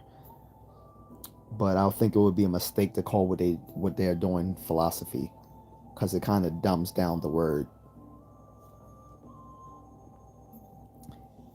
Crazy Moose says, "Don't you think game theory shouldn't be taken seriously? It was made by a crazy person." No, that's a lot of people would be considered crazy who are some of the brightest people in the world, and you have to separate heat. So John Nash suffered from paranoid schizophrenia, but again, schizophrenia and psychotic disorders, and so this psychotic disorders in general fall within a spectrum, and even within schizophrenia, they fall within a spectrum. You have people who may just have like schizophrenic tendencies. Then you have people who have a schizotypal personality disorder. Then you have people who have full-blown schizophrenia, but you have different kinds. You have disorganized schizophrenia, which are the real nutballs. They're very incoherent, can't take care of themselves. Probably need to be institutionalized or have someone watch them. I have a uncle like that. Then there's paranoid schizophrenics. They're known to be actually quite smart. Um, then you have catatonic schizophrenics. These are the people who will stay in a given posture or position for like hours on time, looking like a statue, because in their mind, everything else is racing around them. So they try to stay still as possible to get some sort of normalcy. And then there's a fourth kind. It's called disorganized schizophrenia. I mean, sorry, I'm sorry. Um, Not disorganized. That was the first type. There's a fourth type that's called like this just like a atypical schizophrenia, which is like doesn't fall within the other previous categories. But paranoid schizophrenics tend to be very clever. John Nash's son also suffered from it too, but he was also a very good mathematician. So it has nothing to do having the reason why he's considered so importantly is because he actually solved the problem in game theory. He solved the prisoner's dilemma. That's why he's regarded so highly within game theory. He solved the prisoner's dilemma, which is if you bring someone in for questioning, some people in for questioning, and you know, you say, if you rat on this person, you know, we'll let you go free and we'll jail him. But the other person is offered the same offer. What is the reasonable thing to do? Should obviously, if both of you rat on each other, both of you are going to jail. If one of you thinks on the other, then the person who thinks will get off, and then the other person will go to jail. However, if both people cooperate, then you'll both serve a minimal amount of time, but you won't get the book thrown at you, like maybe like you're looking at a lifetime sentence. Whereas if you both decide to keep your mouth shut, which is probably a good lesson for you guys who are on the street like that, don't snitch. But yeah, but in any case, if both of you decide not to snitch on each other, then you might just do a small time and then you both get eventually let go. But if either one of you think on the other person, it's more than likely that the other person is thinking the same thing. So you both think on each other and you both get slammed with hard time. So so the optimal condition would be that you think and the other person didn't. But you can't know that going in. You have to assume that either the other person is just as motivated to think on you as you are to think on them, and because of that, the most logical, the most rational thing to do in that situation is to take the the position of I'm just not going to snitch, and my man ain't going to snitch either. And because of that, we're just going to do a little bit of time, but we out. It was John Nash that did these sorts of things, and he did a lot of other work as well in math. He did a lot of stuff in just pure mathematics. He was a genius in mathematics. It has nothing to do with whether he was a crazy person.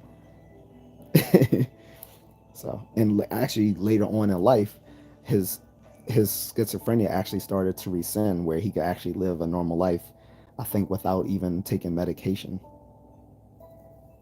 But unfortunately, at the same time, where the schizophrenia, which is a age, has an age-related onset of symptoms, where, like I said, it's expressed at a certain time through like psychological triggers and stuff like that. As it starts to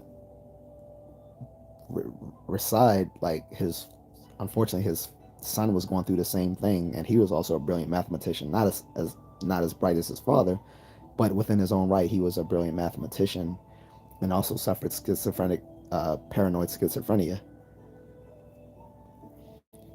Gary Host says, can you recommend some readings for the Middle East? I'm not sure what you mean.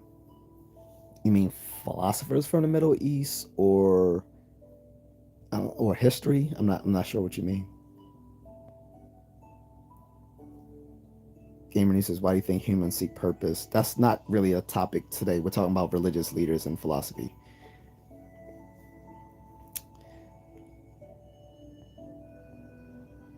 Gary's no, you're welcome, Gary.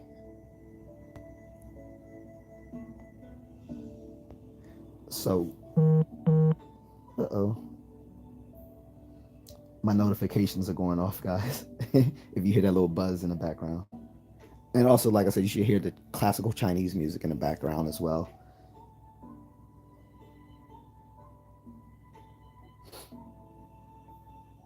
And guys, if you do appreciate, if you appreciate the talk, like I said, you can buy me a coffee. I literally drink iced coffee every day, or you can donate to the Cash App. The links are in the description. Um, but yeah, Gary, I wasn't sure what you meant about like people in the Middle East. And as far as people asking why do you think humans seek purpose, like again, that's you, you're talking about religious uh, questions. I'm here actually asking a meta question: what would make a religious figure a philosopher? Um, so, like I said, the short answer is no, religious figures aren't philosophers. But the long answer is it depends. If we're talking about people like Jesus Christ, again, I don't consider him a philosopher because one, his historicity is in question. And even if his historicity wasn't in question, what we know about the biblical Jesus was someone who wasn't always a good person, wasn't always the wisest of people. Um, and even if he was like studied uh, in rabbinical law and in the the Talmud and stuff like that, and was very well versed in the Torah, that that was religion. That wasn't philosophy because in the time in the time period in which he existed of the Palestine being a Roman province at the time, people at that time would have had access to all the Greek and Roman stuff that came out at that time. So definitely the Socratic work of people like Socrates, Plato, and Aristotle would have been known in that time of the world at the time, as well as of the late later Roman philosophers like I think Marcus Aurelius had existed prior to that time. I'm not sure, but there were many other um, Roman philosophers besides Marcus Aurelius, of course, who most people know through Stoicism. But he wasn't one of the first people of Stoicism. Actually, it was one of the first people to to start Stoicism was a contemporary of Socrates. Um, yeah, I think I'm done with my organizer here. So guys, I was working on my old written organizer while we were talking. That's why you saw me with my head down sometimes. I actually started off the stream asking people if anyone still used a old school like organizer where you actually still write things down. So yeah, I was using this.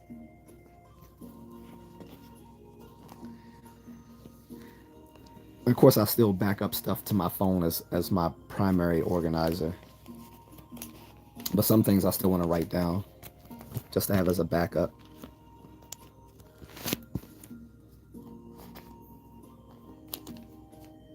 Of course, I was thinking of getting one of those smart pens where I can just jot stuff down and then it prints it out. And I mean, it turns it into like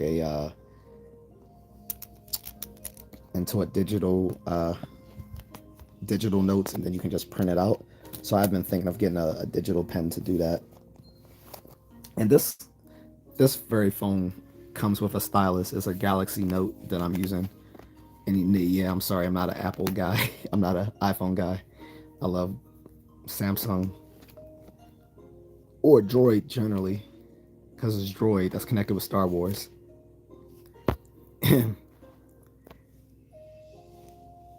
Oh, Gamer News says, can you recommend any beginner philosophy books? Absolutely.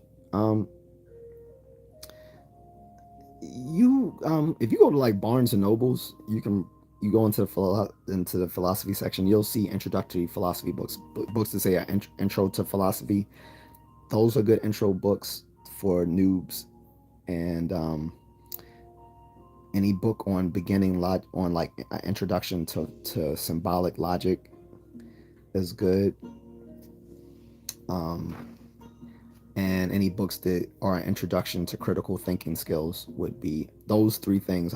Would be good books for people trying to learn an intro into philosophy. So, an introduction to Western philosophy, intro to symbolic logic, and intro to critical thinking skills. Those I don't have specific names just because I don't want to like give off like particular people. No, I'll give out one book is a good one for like people who got never studied philosophy before. It's called How to Think Straight. So I'll actually hold up. Let me break out a few of these books. Because some of these books I'm gonna take with me overseas, where the rest of them I'm just gonna wait and have them mailed, shipped overseas, because it's just be too much to bring along with me on a flight. Books, you know how costly that is. Give me a second, guys.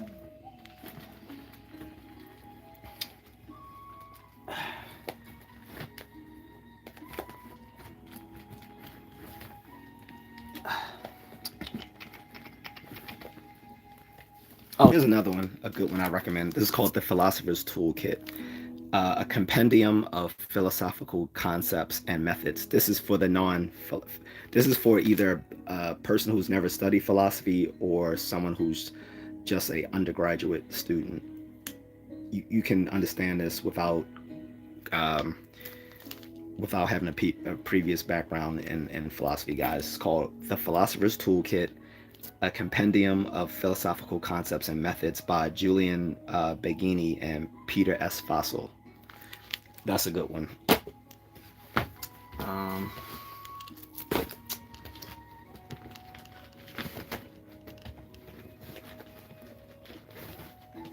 And here's another one, How to Think Straight by Antony Flew. It's a good introduction to like critical thinking skills and informal logic, which is very important in philosophy. In philosophy, you have to have sharp skills in reasoning, and you have to know how to know how to think rationally. You have to know how to do like baby level symbolic logic. Okay, And you have to be able to do nuance. Like, we don't do oversimplified answers like you get in religion and in politics. You have to be able to think and be able to do nuance within nuance. And sometimes you have to know when nuance doesn't matter. This takes critical thinking skills. So I would highly recommend How to Think Straight by Anthony Flew. And for some of you who will be interested, this guy, this philosopher, British philosopher, he actually was an atheist who became a theist. So it does happen. You sometimes do have atheists who become believers. However, I want to give a caveat that just because he believed in God didn't mean he did not become like a born again Christian. He just thought that there were arguments compelling enough to believe in God, but he didn't become a Christian. But he did actually stop being an atheist before he died. He's another contemporary philosopher who unfortunately passed away. And you should get you some sort of introduction to logic book. You don't have to use this particular one, but this one is a good one for beginners. It's called Logic, Language, and Meaning, Volume 1, Introduction to Logic by LTF Gamut. LTF Gamut is actually not one author. It's actually several authors, but they use that abbreviation instead of giving their full names. But LTF Gamut is actually several authors who wrote this book. So again, let me mention those. So The Philosopher's Toolkit, a compendium of philosophical concepts and methods by Julian Baggini, Peter S. Fossil. How to Think Straight by Anthony Flew, which is an introduction to critical reasoning. And Logic, Language, and Meaning, Introduction to Logic by LTF Gamut. This one I don't actually recommend as a good intro to logic because it might be harder than what you think. Another good one is just called Symbolic Logic, and that's written by another author. Because I've taken several. Well, you have to take several logic classes in philosophy. In philosophy, this is what actually turns a lot of people away from philosophy as a major, because again, a lot of people, like some of you in the comments, thought that philosophy is just talking about abstract ideas, and when it's more than that. We actually have a method of, we actually have our own philosophical methodologies and concepts and terms, and you have to know how to do logic. To do logic, you have to at least be able to do college level algebra. The requirement to being able to handle logic, philosophical logic, is being able to do like college level algebra. If you can't do college level algebra, you can't do logic. Okay.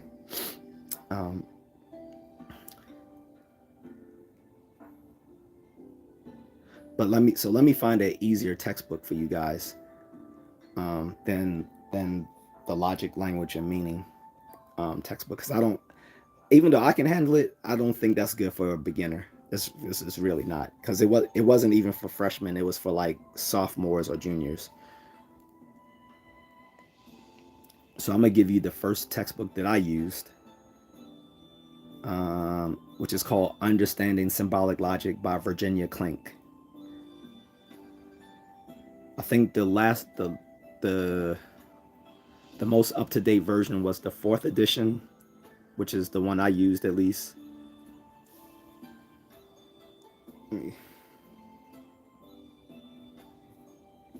I have the book here too, but it's packed away in some of my other boxes with books, so I don't feel like digging all the way into that crate just to find that book. I'm sorry, I'm not trying to be lazy, but it's buried a bunch amongst some other stuff. But this is a good logic book that I recommend people get instead of the one I just pulled out. Understanding Symbolic Logic by Virginia Klink. And the latest one, I think, is the 4th edition. But I used that like 24 years ago. So she may have done a 5th edition by then, because usually in the textbook world, they want you to keep making new editions of books, even though there's no new information that came out, just to please the academics, to keep making students pay more money.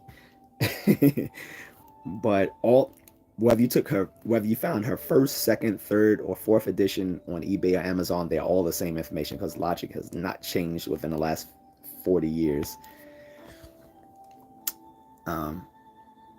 So hope that helps, guys. Kyrie says, I find it crazy that Jesus could have known about all these people like Aristophanes and other Greek Roman figures. The timelines just seem completely different. Well, a lot of that, I think I hear fireworks already, guys. But anyway, the problem with that is because the way the Bible is written is sorry, just had a little Wi-Fi glitch. But yeah, the reason why, Kairos, is because the Bible is written anachronistically. Like I said, in the beginning of in the New Testament, the Gospels come first, although historically they were written last. So, that's it's confusing. But like I said, when Jesus was around, like the spoken language at the time wasn't actually Hebrew, it was Aramaic, right? And at the time, Palestine was a province of Rome, and the kingdom of Israel was actually subsumed within that province. Like the king of Israel was just a figurehead. He didn't really he had no real power. He's sort of like the DC mayor. Like all the power in DC rests in Congress, but Congress by back in the 70s decided to give DC its own city government and council. However, U.S. Congress still has an overriding veto on any decision made within the DC city government. I don't think a lot of people know about that, which is probably why we get a lot of incompetent people who run DC, because a lot of people who want to hold on to real political power don't want to run in DC, where the mayor, anything the mayor and the city council does can be overwritten by veto by members of Congress. So in that vein, it's sort of like, the Roman the Roman governor of Palestine, being the provincial leader, could overrule anything that the king of Israel does. He's the real ruler. So, and they did know about some of these Greek ideas in the time of the Bible too. You actually hear them dismissively talked about with even in the Old Testament. Like they always talk about these Epicureans. Like if you've read the Old Testament, Epicureans are like a bad word in the Old Testament because they're basically referring to people who don't believe in Judaic beliefs. So they all call them like Epicureans, which is another way of calling them heretics or atheists or non-believers. They call them these Epicureans. So they were aware of certain Hellenistic ideas at the time, definitely.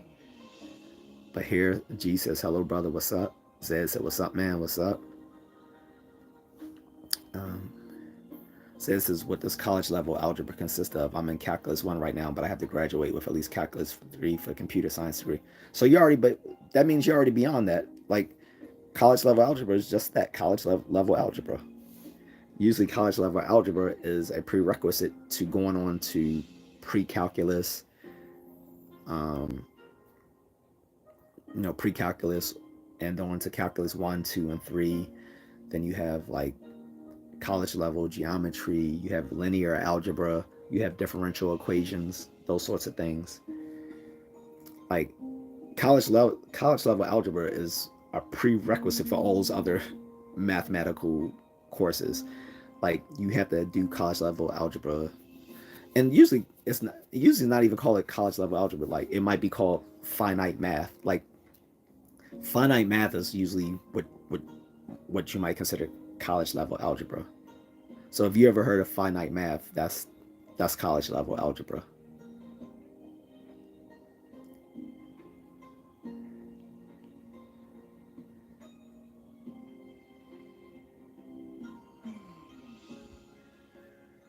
like because finite math is like a sort of like an umbrella level. It's like an umbrella of like different mathematical topics that you're expected to know once you hit college, which is usually for non science majors. Like usually people who are non science majors, as long as they can do like finite math or pre-calculus, that covers their mathematical requirements in college. Because most people who go to college today aren't very math savvy unless they're in the STEM field. If you're in the STEM field, then you're required to do that sort of stuff because you're in a computer science ed. But I would say college level algebra would be like being able to do finite mathematics. So you're already way ahead the curve. So anyone in the STEM field would be more than welcome in the philosophy world because again, most people think philosophy is akin to like doing literature or something very um, non-rigorous, and a lot of people end up quitting philosophy because they realize that it actually takes a lot of logical rigor to do philosophy, which means you have to think in formal mathematical ways. Flat White says, "You think Jesus liked music?" I don't know. Has it been mentioned in the Bible that he liked music? I mean, I've read the whole Bible and I can't remember too much of them talking about his musical preferences, if any.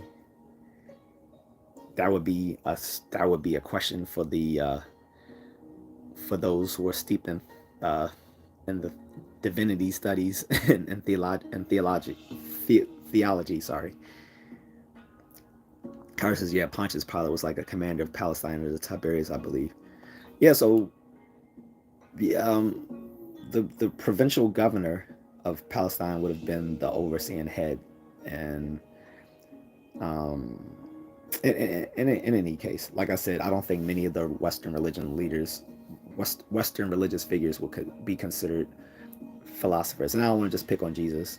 I'll say the same thing about Muhammad and Moses and David and Solomon, um, uh, those folks. And you know, at least Muhammad we know existed, but all those other guys, their historicity is questioned. Jesus, we're not too sure. It's like kind of mixed the evidence, but there's really no non-tendentious evidence that he existed. Moses is more of a mythical figure. Same thing with the Davidian kings. Um, the first three Davidian kings we don't know really existed for a fact, because the temple that they describe existed afterwards, not in that time, which is probably why they gave such specific measurements in the Old Testament of what the Temple of Solomon was supposed to be like. Like they gave like very decisive measurements.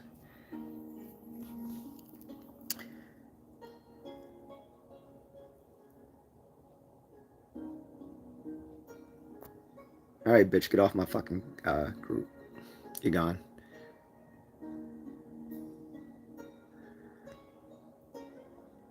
Um, sorry guys, we had a troll. I actually gave him the benefit of the doubt of unblocking him because I thought maybe he was just passionate about Star Wars in a previous live stream, but it's apparent he was just a troll. So I don't have to worry about him. He's not dropping anything in the Cash App, and he's not adding to the conversation. So he can go annoy someone else until they exhaustively block him in their respective channels as well. Um, Gamer News said, "What got you into philosophy?" Because it's always been interesting. Probably from religion itself. Like, when as a black kid, as a typical black kid, I was forced to go to church, and often we would, go to Sunday school before joining the main service. And usually Sunday school is the best part of service. The rest of the main service was boring as hell. But I had got a children's Bible, and it kind of sparked my interest in those sorts of things, like metaphysical concepts and stuff like that. It had great little illustrations in the book, and that got me thinking about certain stuff. And then I actually would read stuff like Grimm's fairy tales and Anderson's fairy tales. Like I read the entire Grimm's fairy tales. I didn't finish reading Anderson's, but I started on Anderson's. Then I read La Mort d'Arthur by Sir Thomas Malory, which is the death of King Arthur, which is like the most, probably like the most widespread book on the tales of King Arthur is La Mort d'Arthur. So those sort of things sparked my interest. And then when I used to go over my uh, grandmother's house, she had like some in, uh, encyclopedias on like religious philosophy and stuff like that. And I started reading about deism versus other forms of theism. I still had no concept of atheism because I remember reading it once in a Washington Post newspaper that some guy was an atheist, and asked my dad, I'm like, what's an atheist? And he gave me this really dismissive response, like, oh, those are just people who who don't know that God exists or something like that. I'm like, oh, okay. But at the time, I did consider myself a deist. Deists were people who do believe in God, but they don't believe that He's actually like um, manifest in the world Himself, like that He sort of is like the absent clockmaker who designs his clock or watch to run on its own and then lets it do its own thing. So by the time I became a teenager, I kind of subscribed to deism. Um, so that's what sparked my interest in philosophy. And then I would go to the library on my own and start reading on Eastern philosophy because since I was heavily into martial arts, I like learning the Eastern concepts behind some of the things we learned in traditional martial arts. So those things combined, learning about religious concepts, studying Eastern philosophy, and starting to question the merits of going to a black church brought me to philosophy. Zed says, I've heard math actually builds your cognitive process. I'm building, excuse me, I'm not saying I'm smart and all, but I've always noticed patterns in everyday life where most people wouldn't. And you're correct. So, like one of my professors said, there's really only 3 college majors that teach you how to actually think. He was saying that was math, philosophy, and physics. Like those are really the only fields of college that teach you how to think critically.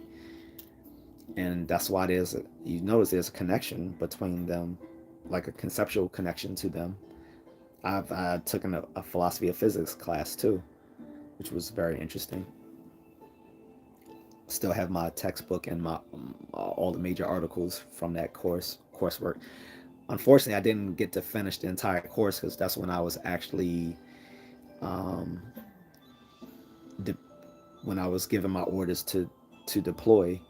So I believe the teacher just gave me a B for the course for the work I did do at the time. Um,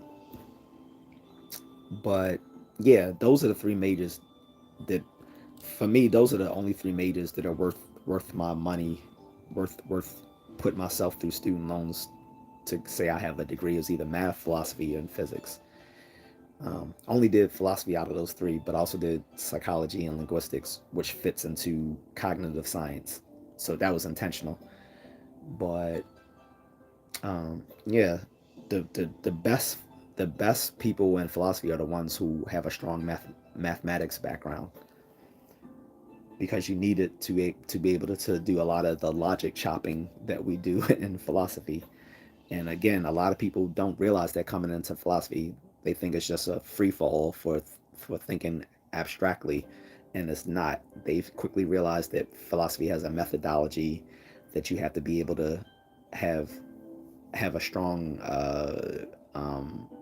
grasp of lot of mathematical and logical concepts,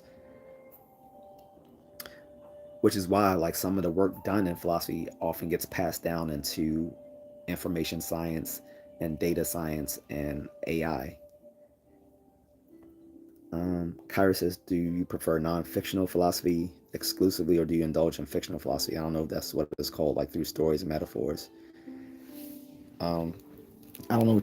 Yeah, I don't know exactly what you mean. If you're talking about like doing thought experiments or Gedanken experiments, what we call, that's actually part of philosophy methodology, is doing Gedanken experiments, which is also called thought experiments. And thought experiments are also done in like math and physics as well.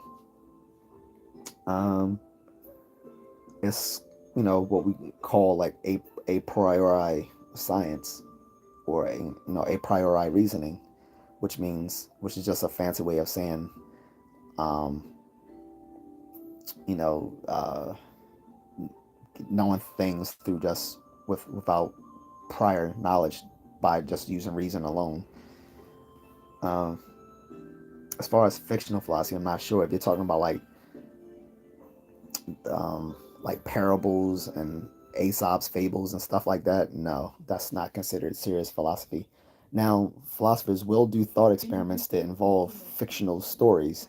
If that's what you mean. Again, that just falls within the realm of thought experiments, or intuition, or sometimes called intuition pumps, which, like Quine, Willard Van Orman Quine did a whole thought experiment, which presented his ideas on certain things, talking about, he would make up fictional things like Gavagai. Like Gavagai is an expression to mean, like, instead of talking about a rabbit as a whole, but talking about a rabbit and all its separate parts, rabbit parts.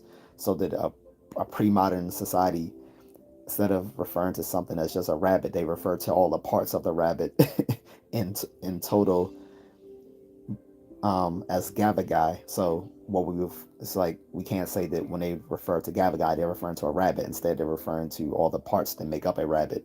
So there's these sort of thought experiments like that. So in that sense, if you're talking about fictional stuff within the realm of thought experiments, yes, um, we we definitely do that. And there's many sorts of very interesting thought experiments, like the twin Earth experiment. The twin Earth experiment is the thought of, what if there's like a universe in which is an exact same replica of the world as we know it, of Earth, everything we know here, except that for them, water isn't H2O. Water is a different chemical substance. Like, can we say everything is true of that twin Earth is true of our Earth, when they have a different thing they refer to as water, which for us chemically would be H2O, but for them it could be just something different. There's all these sorts of weird thought experiments, right? Um, I could go down a rabbit hole, no pun intended, about the different sorts of thought experiments that have lit that have become interest in philosophy. Most of you guys will know of the trolley problem. That has become pretty well known outside of philosophy itself. The so-called trolley problem, like, if you're there and you see these people tied to the rails of, of a trolley, do you flip the switch to save five people and only run over one person?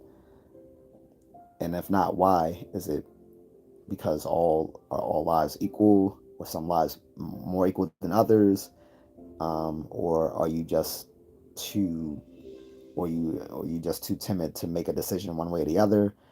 That's the the famous trolley problem that most people know outside of philosophy. And one of the most famous thought experiments that made it into a movie is The Matrix. The Matrix is all about the uh, the brain in the vat hypothesis. Like, for all I know about the world and everything that I've experienced and the external world about me, could all be a fiction made up of just being a brain in a vat. So it gets interesting.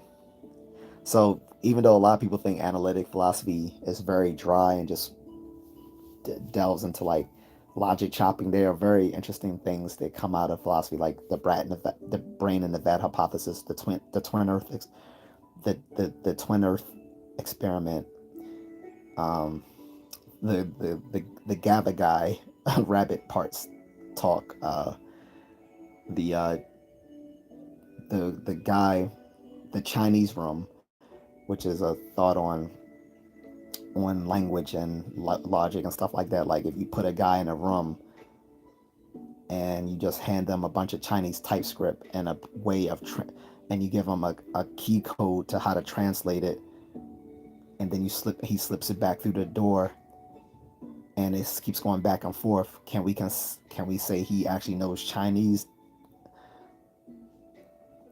To the behaviors it would, but to someone who is steeped in what we now know as cognitive science and cognitivism, this will not count as knowing a language just because someone feeds you some sort of typescript and then you have a key code for how to translate it and make a response to send back through the door to the person who keeps sending you these messages in Chinese typescript, the Chinese room example. So you have all these fictional examples of philosophy, which are just very clever thought experiments, or what we call in German Gedanken experiments.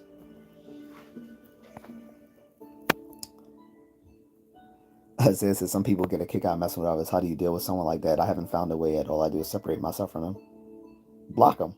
That's it. I just blocked them. Besides, like I said, at the end of the day, I can fight, so I'm not worried about trolls. I know that most trolls online are a bunch of pathetic, out of shape, miserable bastards. Most of them, half of them are kids, and the other half are just a bunch of pathetic men who have no life, so they have nothing else better to do than to come online. They're half of them are probably suffering from mental illness, low IQ, or substance abuse. And I know I will beat them in a fight in any given day, given that I, do martial arts and take Muay Thai and MMA. So, not worried about them. I, at the end of the day, I'm a red-blooded guy, so I know I'm not gonna respect someone I can beat their ass, and they think they want to talk shit to me. You're not gonna talk slick to me, and I can fight you. So that's how I deal with trolls. I know they can't beat me, and they can't outthink me, and they're just losers looking for attention online. So why feed the trolls? Says I'm in math and physics, but I never knew philosophy was connected to those subjects. Absolutely. All sciences originally were parts of philosophy. What what are now called science used to be called natural philosophy until they became separate bodies of knowledge in themselves. Like I said, the reason why it's hard to see that philosophy progresses is that the progress is hidden. Once a certain philosophy um, gains a large enough body of knowledge, is no longer called philosophy; it's called science, and that has recently happened with cognitive science. And in the early 20th century, psychology became a field of science outside of philosophy. So these are like the youngest sciences right now, cognitive science and psychology, because they were still recently parts of philosophy, which is also the reason why you still have a bunch of people who think they can talk about psychology without having any background in it, because it's still a young science as compared to philosophy, as compared to biology, chemistry, and physics. But physics, chemistry, and biology were all branches of philosophy at one point. And Aristotle was actually the one who came up with uh, all the different categories of science at the time. He's the one that said, this branch of philosophy is physics, this branch is chemistry, this branch is biology, this branch is, you know, so that all of science basically branched out of philosophy at one point.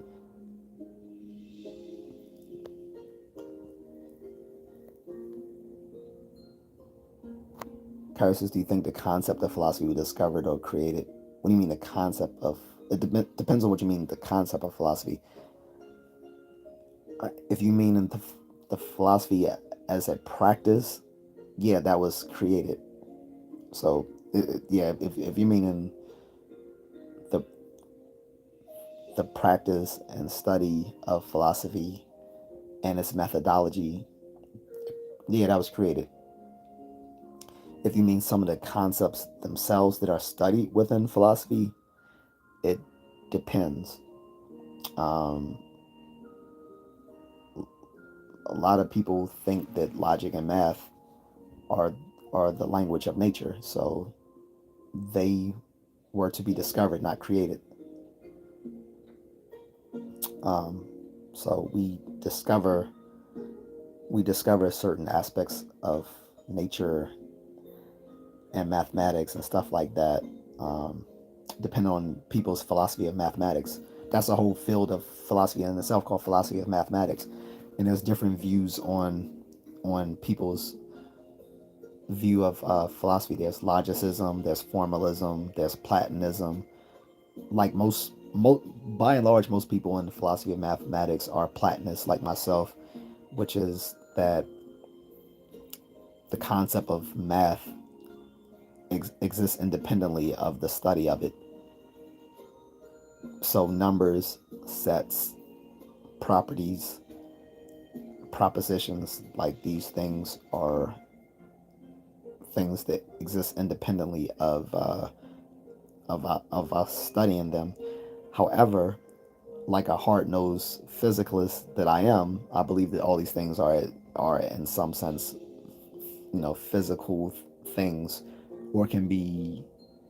Well, yeah, I think that they're all like um, physical things, but that yeah, the phenomena that's studied in math existed prior to us like discovering them. So they weren't created; they were discovered. Now, as far as many of the other concepts in philosophy, I think most of them were created to give us clearer thinking on things.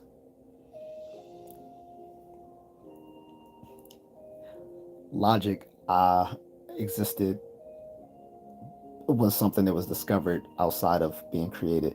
We may have created formal systems of logic and mathematics, but the things within, but again, like with mathematics, the entities of logic uh, were things that existed before we studied them. Because like like pretty much all the higher animals have some level of reasoning skills. However, it's only humans that have abductive reasoning, as I discussed earlier. Abductive reasoning is called inference to the best explanation, which requires a logical jump between the premises um, of a logical argument or inference to the conclusion, whereas and deductive reasoning, the premises guarantee the conclusion, and in inductive reasoning, the premises probabilistically guarantee the conclusion, but there's no guarantee of conclusion from the premises in abductive reasoning. That's a very human way of reasoning, and it's a reason why we haven't had strong AI yet, because they're waiting for the philosophers to discover how that works. um, Let me put these books back.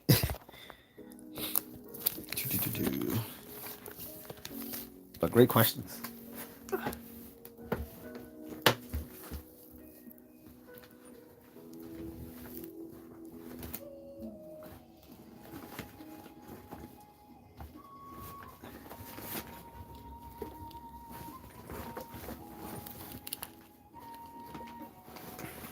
So this is, what do you think are some fun classes to look into? What did you like in college? I have no guideline. I'm all over the place. Yeah, I want to stick with the subject, which is what religious figures can be considered philosophers. We're getting way ahead of that. But again, I'll answer that. Like I said, an intro logic class. There's actually a logic class people can take for like people who are engineers um, and computer science people. But what's this one? Yeah, straight.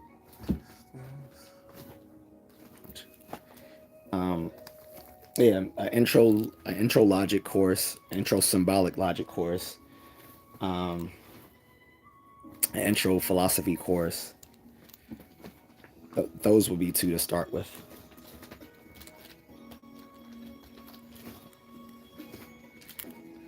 But do anyone else have any sort of religious figures they think would count as being actual like philosophers, not people who merely stated something philosophical, but are actually like they would consider like actual philosophers, right? I'll give you one. I'll give you one whom I think I would consider to be a bona fide philosopher who is a religious figure, arguably so at least. Uh, I would say Buddha, Siddhartha Gautama. I think like I say, a lot of Eastern religions are more philosophical than Western religions. More Western religions are more dogmatic and more about the supernatural than Eastern religions, and particularly those of Buddhism, Taoism, and Confucianism. I think Siddhartha Gautama could be considered an ancient philosopher insofar that his thoughts on how one should live one's life can be considered strictly within strictly within a body of ethics, and not because unlike all the Western religions, his ethics doesn't revolve around the divine command theory. All of the Western religions, ethics is based on the divine command theory, which is why most people steeped in learning formal ethics don't consider Christianity a good ethics, because divine command theory goes one of two ways, and this was described way back since Socrates. What is ethical is either what's commanded of by God, or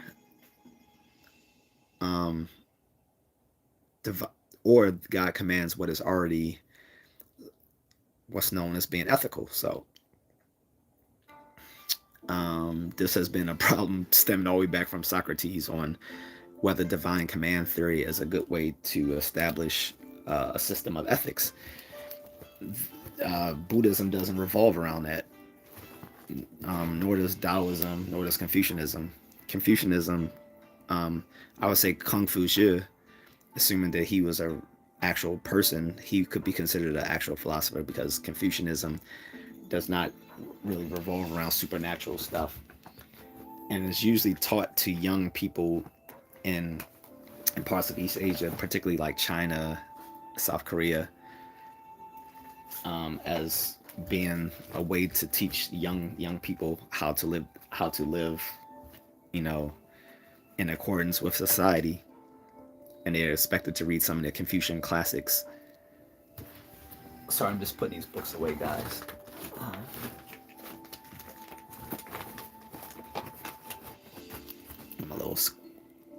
My little thing here I got from my University of Maryland thing back in April.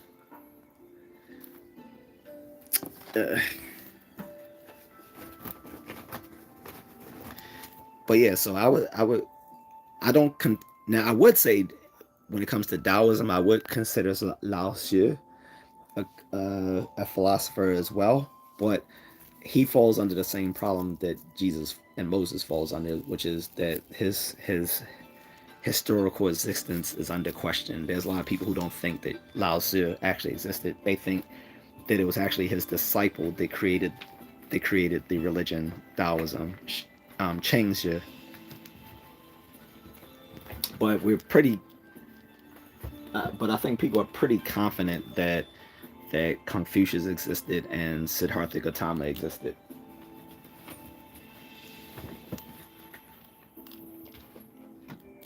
So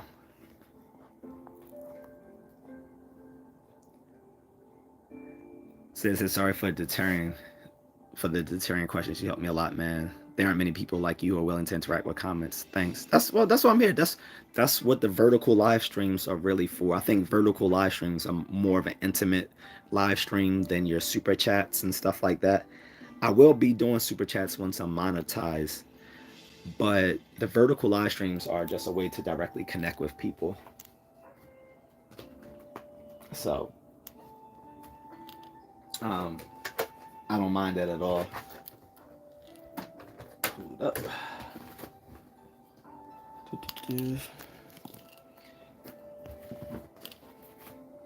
Um, it says I know nothing about philosophy, but I think I might look into it. Yeah. So the biggest thing I want people to take from these philosophy live streams that I do is that philosophy is actually a field of study. It's not something that people just talk casually about. It's like an actual like field of study. It has its own concepts and methods and terms. It's just that since I'm talking to people who aren't versed in philosophy, I'm not going to use a lot of the terminology. But when I do use the terminology, I will define it for you. Right? So like when I broke down a Gedanken experiment, we use a lot of German in philosophy, like Gedanken, which just means thought or proposition. And so we talk about thought experiments as Gedanken experiments, and that they've been very important in like the history of philosophy and in physics. And like when Einstein was doing his research on general relativity and special relativity, he was using Gedanken experiments to explain to people how these things work conceptually without going into all the mathematics of it. And actually had a book published at the time, which I bought when I was at the Smithsonian Air and Space Museum, called The Principles of Relativity. It described special relativity and general relativity to like a non-science audience. Right? So, and in mathematics, again, when you explaining stuff to people who can't think, as through like formal, like they need like something more concrete. They can't think in the abstract. Like there's different ways in which people might like do math or logic in their head. Some can think using like shapes and figures. Some people do it very abstractly. It depends, but there's a whole thought of study on that. But in any case, so mathematicians will also do thought experiments as well, which can lead them to having certain mathematical and logical insights. But I just wanted to dispel the notion that philosophy is just people talking out of their ass because they smoked a little bit too much granola. Now they think they're insightful. Being Deepak Chopra is not a philosopher. Jordan Peterson is not a philosopher. Andrew Tate is not a philosopher. Okay? Ayn Rand is not a philosopher. That's not what philosophers do.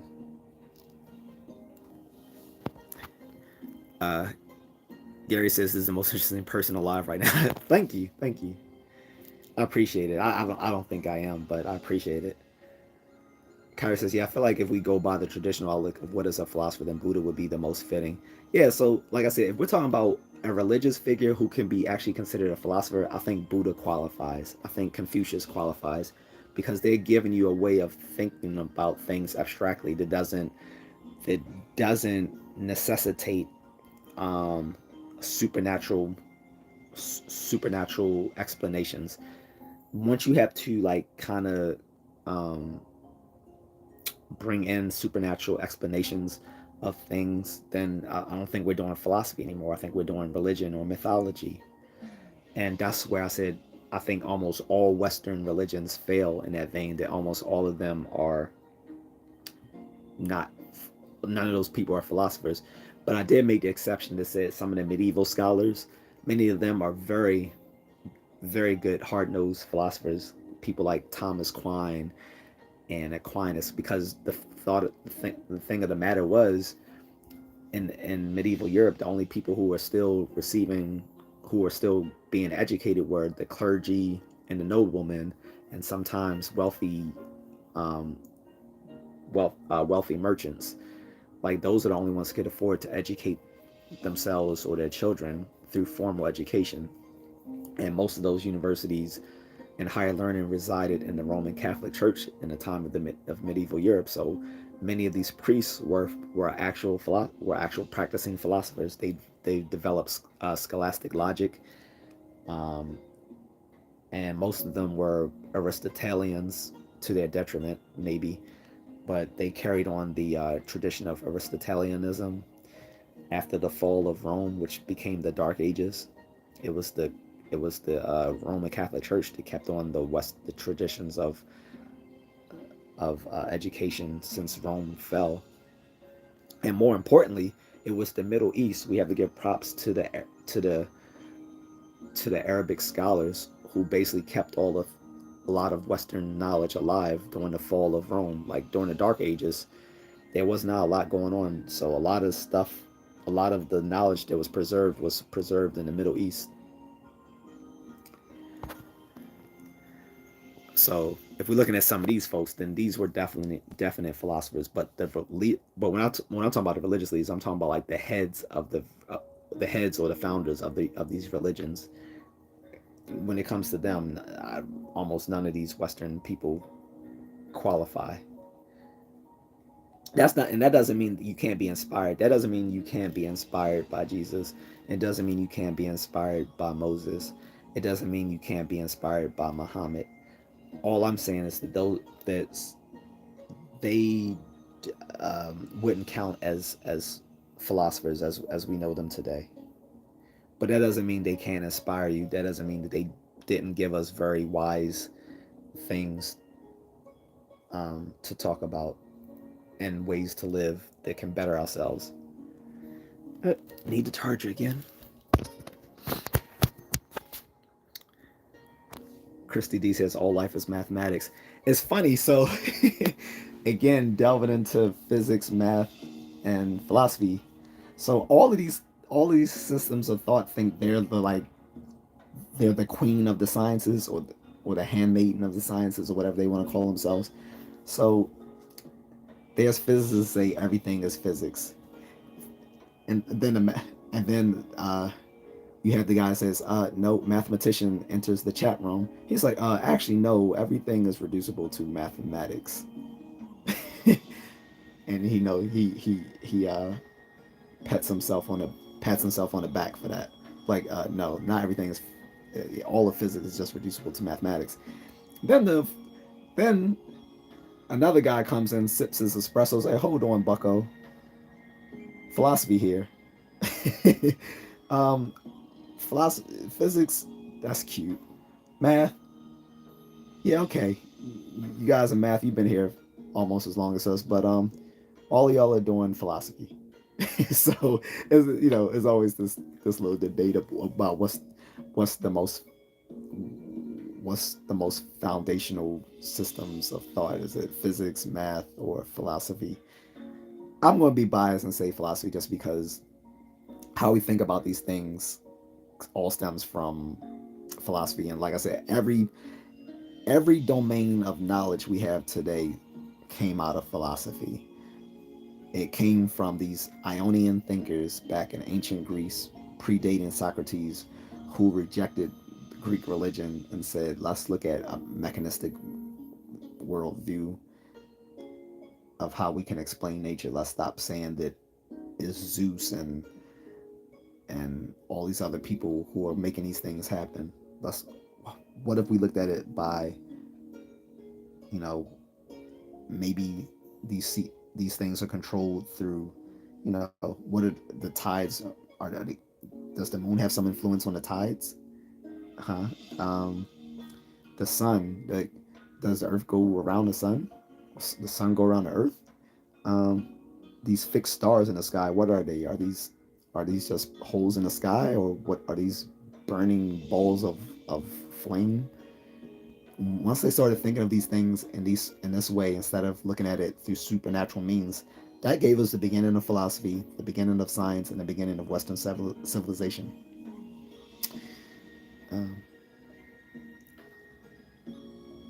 Pat BSK says Tate may be scum. Peterson, okay. So Tate is just black pill. So people are talking about red pill and blue pill. He's black pill. Black pill people, they have the same grievances as the red pill guys, but they're just either cynical or fatalistic about it. Like cynical in the thought that they're just going to take advantage of the people who still think that these things matter. Like most, like they'll take advantage of blue pill people, or even some red pill people. That's what Tate does. Um, and then there's the other type of black pill people who are fatalistic. These are people who had the same beliefs as the red pill, but they have this sort of learned helplessness about them, so they just given up. These are incels. Incels are the black pills. So you have two types of black pill people. You have people like Tate who will just take advantage of others because they realize they're flawed, they're flawed thinking. And then you'll have the other type of black pill people who are just have learned helplessness, who are the incels who just given up. Then you have people like Peterson. Excuse me. Peterson is more red pill. Um, like Tate, he gives the same diagnosis on the problems, but he doesn't give a cynical prognosis that just takes advantage of people by trying to get them to subscribe to some sort of pyramid scheme. um, Neither one of them would count as philosophers, but for a guy who has serious like social problems, lack of social skills, they, maybe they could use a little bit of Peterson and Tate. However, they're not to be considered philosophers in any sense of the word that is meaningful.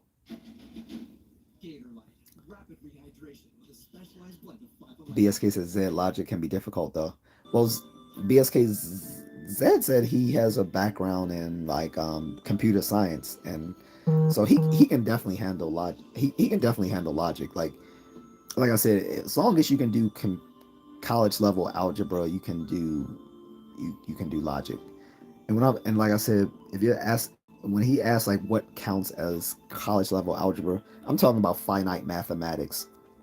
Finite mathematics is sort of like an umbrella term for a bunch of different mathematical concepts that the average college student should be able to handle. And he's already said he's gone up to calculus 2 or 3, so he would be able to do logic. Like I said, most people who are trained in math can handle philosophy easily, analytic math at least. Whereas someone doing continental philosophy should probably be someone who is studying like English lit stuff, English literature or world literature, stuff like that, because continental philosophy is more continuous with literary criticism theory.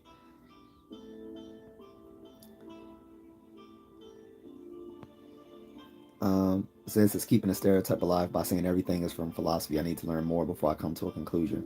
The reason I say that is because philosophy is the beginning of all all knowledge. Like every branch of academics we have today was once a branch of philosophy. The first university was started by Plato called the Academy. In that academy, he taught gymnastics, geometry, logic, and metaphysics. So um, that was the very first university in the world, Plato's Academy.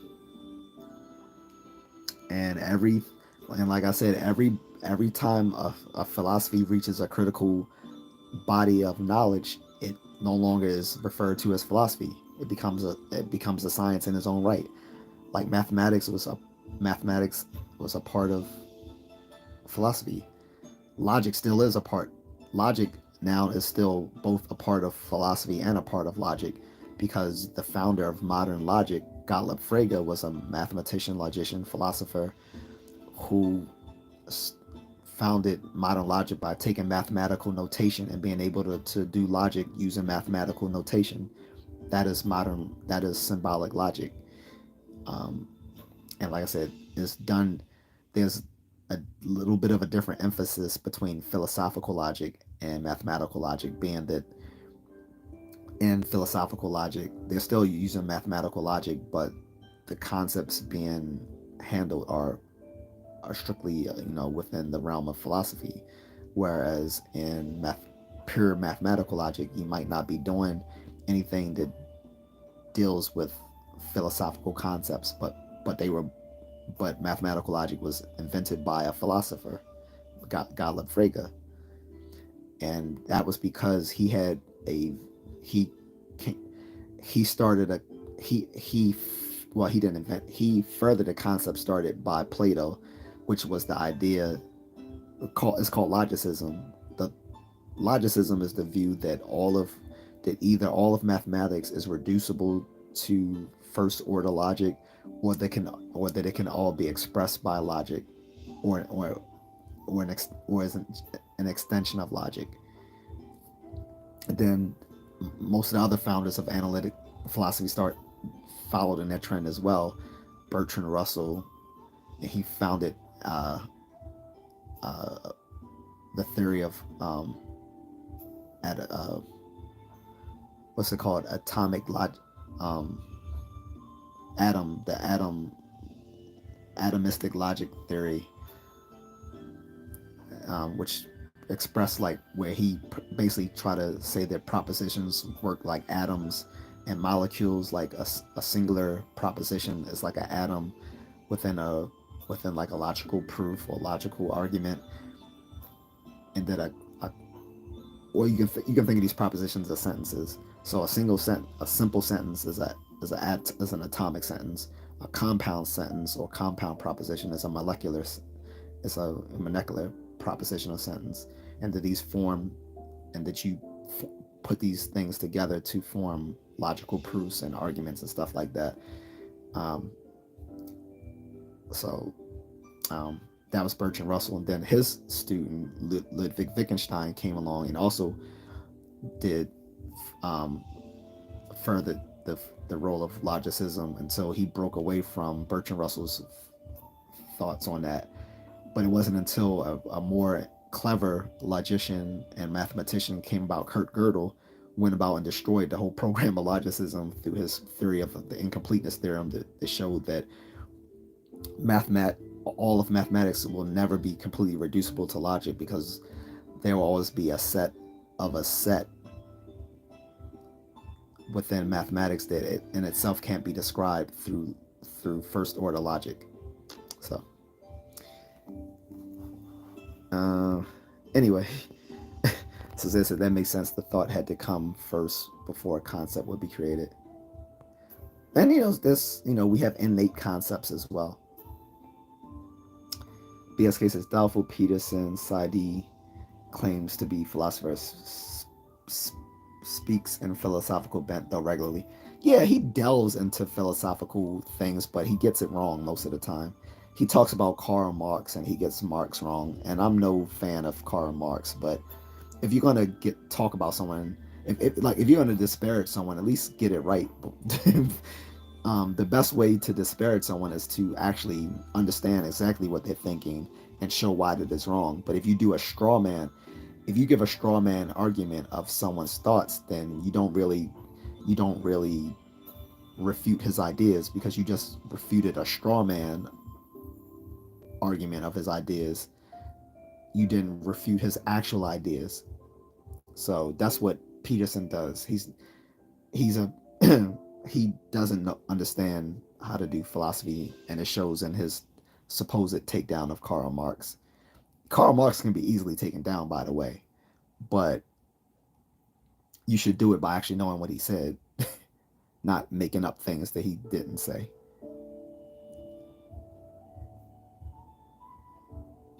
So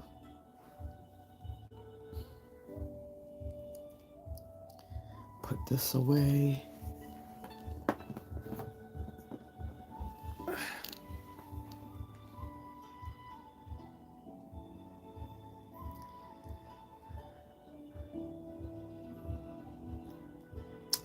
There's Mrs. Contrarian.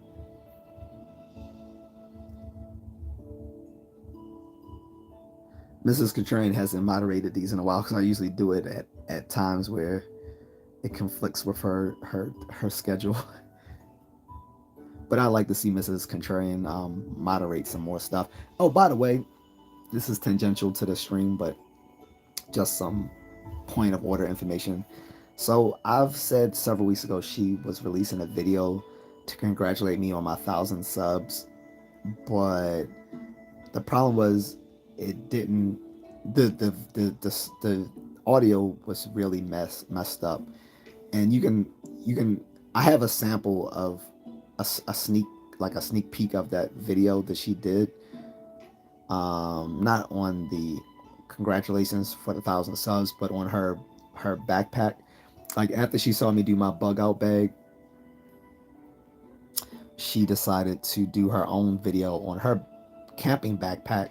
Her camping backpack is very similar to my bug out bag, except the difference being between a camping backpacker and a bug out bag is that hers isn't tactical. So she said the audio never came out well and there was too much background noise. She tried to fix it um, through editing and even tried to do a voiceover, but the mic she bought wasn't compatible with her phone. So she's going to just redo that video, and she's going to redo the other video about the 1,000 subscriber congratulations to me. By that time, I might actually be monetized, so she might have to just thank me on that. I mean, congratulate me on the monetization. So, in any case, those videos are still happening, guys. I don't want you to think I forgot or that we promised you something and it's not happening. She has to redo both her backpack videos she made and the video on the 1,000 subs because the audio was messed up.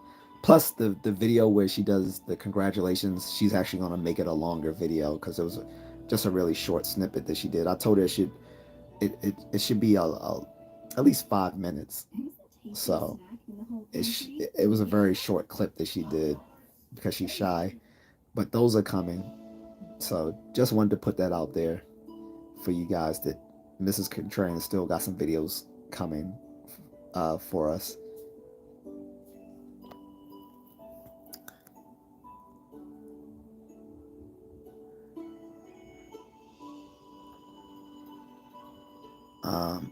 Anyways, this is I got to go, man. It's really cool talking to someone like-minded. You're pretty cool. Congrats on the subs. Appreciate it. Thank you. Have a good evening, I think, where you're at, or good day. BSK says same channel, or GJC says good evening. You caught me right at the tail end of the chat, GJC. The chat was about do any of our religious figures count as philosophers? And I said the short and dirty answer is no.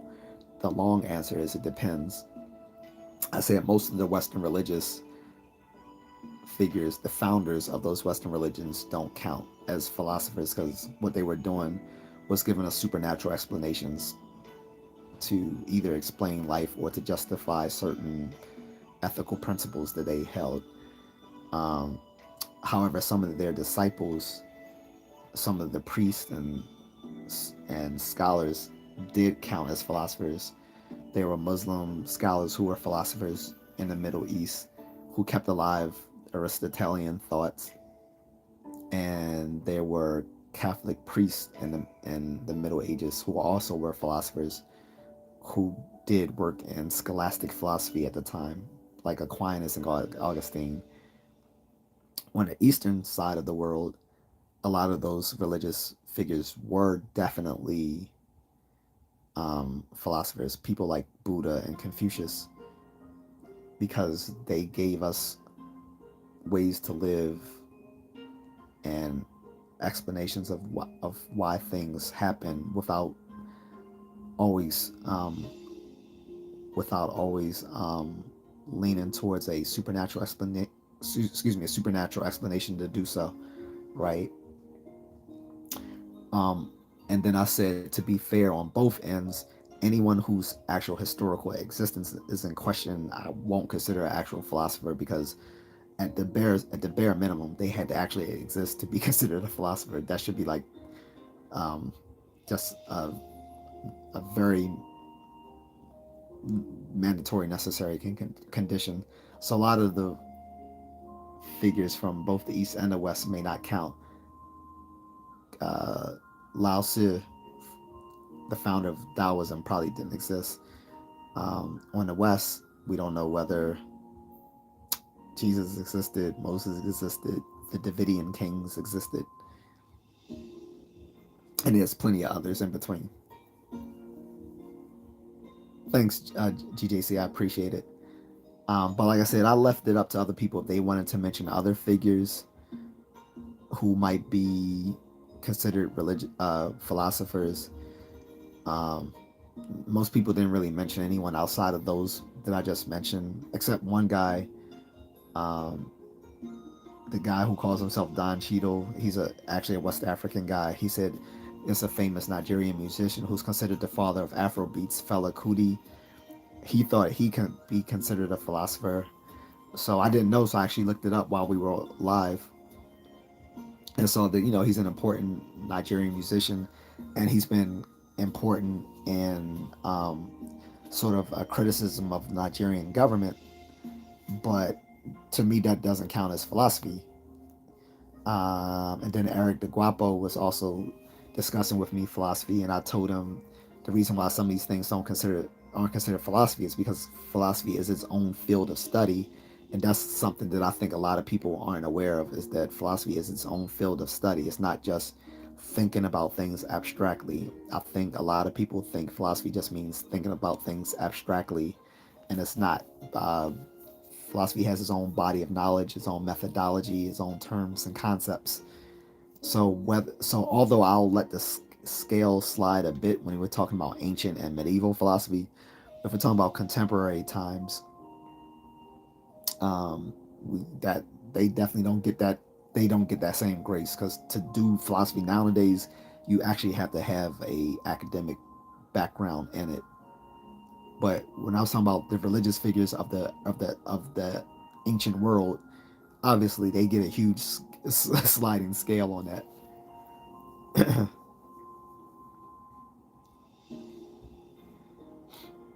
um, but anyway, guys, I'm getting ready to go. I think we exhausted that conversation. We exhausted the conversation when my voice gets hoarse.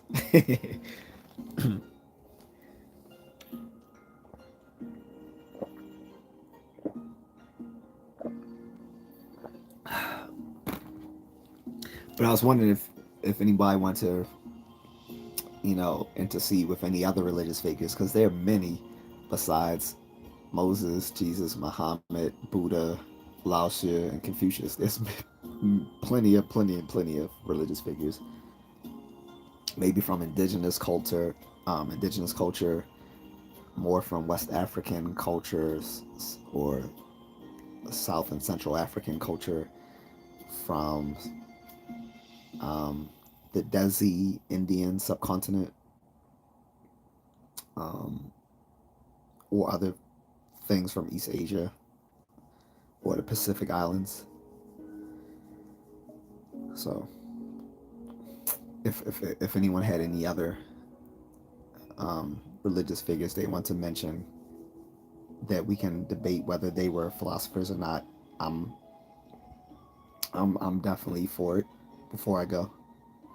But if not, we're going to have to go with my conclusions that most religious figures were not philosophers in the narrow sense of the word that we're using philosophy to mean people who actually, you know, study, practice, and teach uh, the methodology, terms, and concepts of philosophy.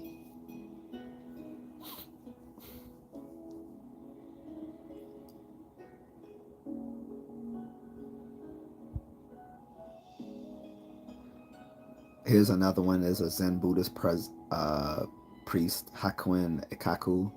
That might be one. Mary Baker Eddy, who's the founder of Christian Science. Maybe Pope Francis. Mata Tananadam. I'm gonna butcher this name. I apologize. Mata Amrit Tanandamai Devi, or just Amma. That might be one. Guru Nanak Devi Ji. think he was like the first guru of Sikhism. Amma was a figure in Hinduism, because there's Indian philosophy, guys. There's a role of Indian philosophy that is separate from Western philosophy, and I don't know whether you put Indian. I'm not sure whether you place Indian philosophy within the domain of Western philosophy or Eastern philosophy, but there is Eastern philosophy. I mean, excuse me, Indian philosophy, and they even had some sort of precepts of logic, although not as well developed as in Hellenistic culture under, Aristotle, who's the founder of logic. Aristotle is considered the father of logic, but there was like some stuff going on in India which has common precepts of logic. So,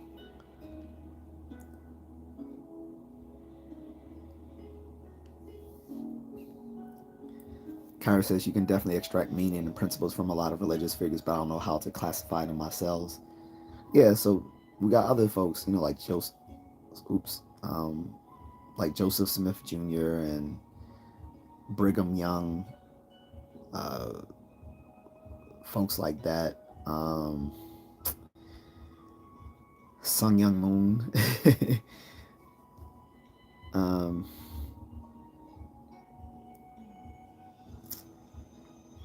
Russell Nelson, L. Ron Hubbard. I'm not sure, but like these are all religious figures, and like I said, almost all of them fail to qualify as philosophers, with the exception of people like Confucius and Buddha. Because like I said, when we're talking about religious figures, we're talking about like the heads the heads or founders of these very religions. We're not just talking about the popes and priests, although sometimes they count as figures as well.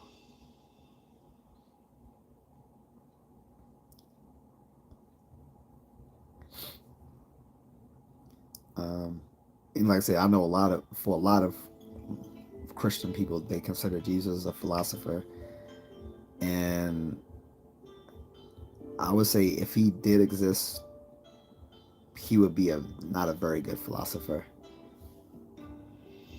Although he can be a very inspirational figure, definitely.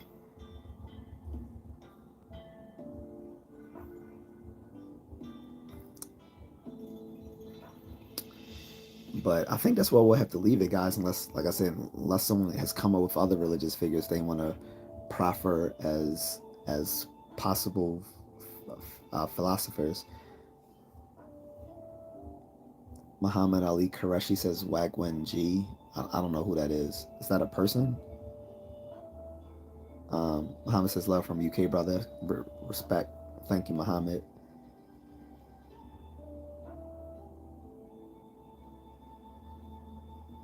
Is Wagwan G a person? I'm not sure who that is.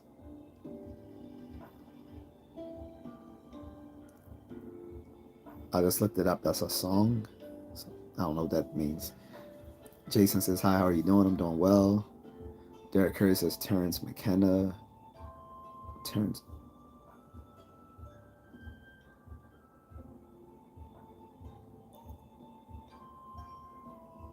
That's an ethnobotanist. Ethnobotanist. Okay. So let's delve into that. Because once you say ethnobotanist, I'm like, offhand, I'm going to say no. Like I said, if we're, like I said, once we're talking about contemporary people, the scale slides up, guys, not down. People today, if they're going to be considered philosophers, have to actually have a formal education in philosophy.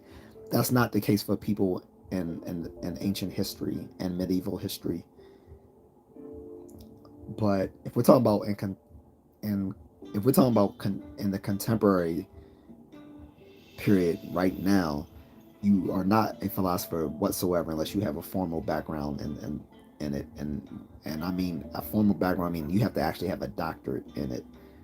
Just like you can't be considered a astrophysicist today, unless you actually have a PhD in astrophysics. You same thing with philosophy. It is a defined field of study. So in today's world, you're not a philosopher unless you have a formal education in it, going up to the doctoral level. So this guy definitely doesn't count. He's somewhat of a mystic, and he uses drugs. That's not philosophy. Philosophy is people who have actually studied the philosophy as a formal study at a university or college up to the doctoral level, and this philosophy deals with the conceptual investigation of the world as opposed to an empirical investigation of the world, which is the role of science. Um, but someone just being some little crazy nutbag who takes psychedelic drugs, yeah, he's not a philosopher. I I did want to give it the benefit of the doubt though. G short for gangster. Wagwan G slang for what's going on. Oh, you're trying to. Oh, okay. So you're trying to speak patois. That's not how they. That's not how you would. Well, I don't know how over there, but if you're gonna say wagwan dore, then that's not how you. That's not how you would spell it. WAGWAN. Well, at least that's not how we would spell it here. If like I was speaking to a Jamaican or a Trini person, and they say to me wagwan, that's. But I get it. A little slow. Need some more coffee, but the kitchen is still being remodeled. So Premier Improvement said, "Hey bro, what's up?" Kyra says, "As long as it's not Terrence Howard." Right, right. I don't even want to get into that. Someone debated me about that last week and said, "Was he doing physics?" And I said, "No, he was just talking out of his ass and being very narcissistic. He was just using terms he's heard in philosophy and just completely abusing them. Like he he was a he was the prototype of someone who doesn't know what they're talking about." I already looked up Derek Terrence McKenna. Derek Curry. He's just a weird. He's just a weirdo who does drugs.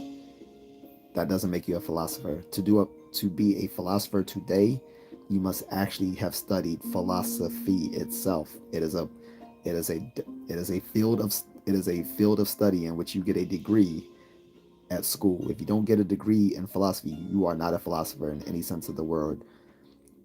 Just as much as you are not an accountant unless you study accounting.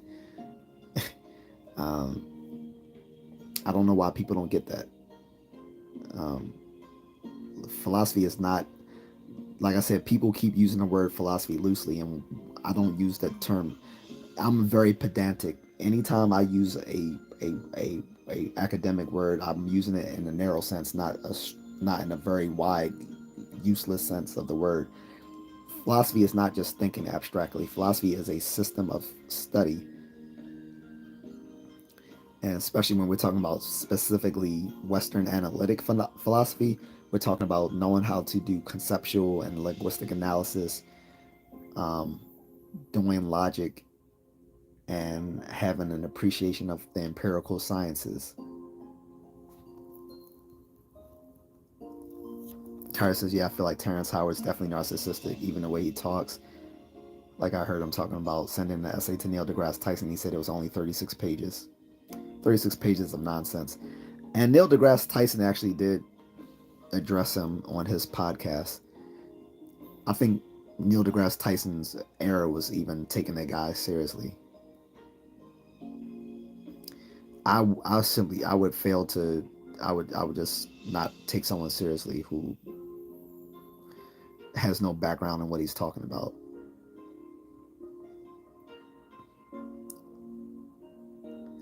But let me try to be a little bit more fair to this Terrence McKenna guy and look at some of his academic background. Again, none of it speaks to me that he's doing philosophy. Like I say, all I hear is that he's a mystic and likes doing psychedelics.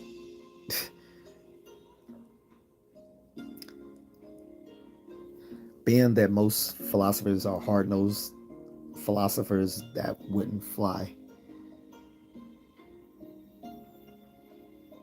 Yeah, so he studied shamanism, did psychedelic drugs, later became an ethnobotanist. None of that screams philosophy. That's none of that is philosophy. So not worth exploring any further. Now, if you were talking about someone from the ancient era, I would give them more grace. Like I said, the scale slides down when the earlier periods of history we go. The scale slides up the the more we come to the contemporary period. So if you're talking about people today who have founded religious organizations and groups, the, it's going to be a very high bar for them to meet to be considered a philosopher today, because they're going to have at the minimum a doctorate in philosophy. um, but when we slide down the scale, because we're going down towards earlier moments in history, um, we're going to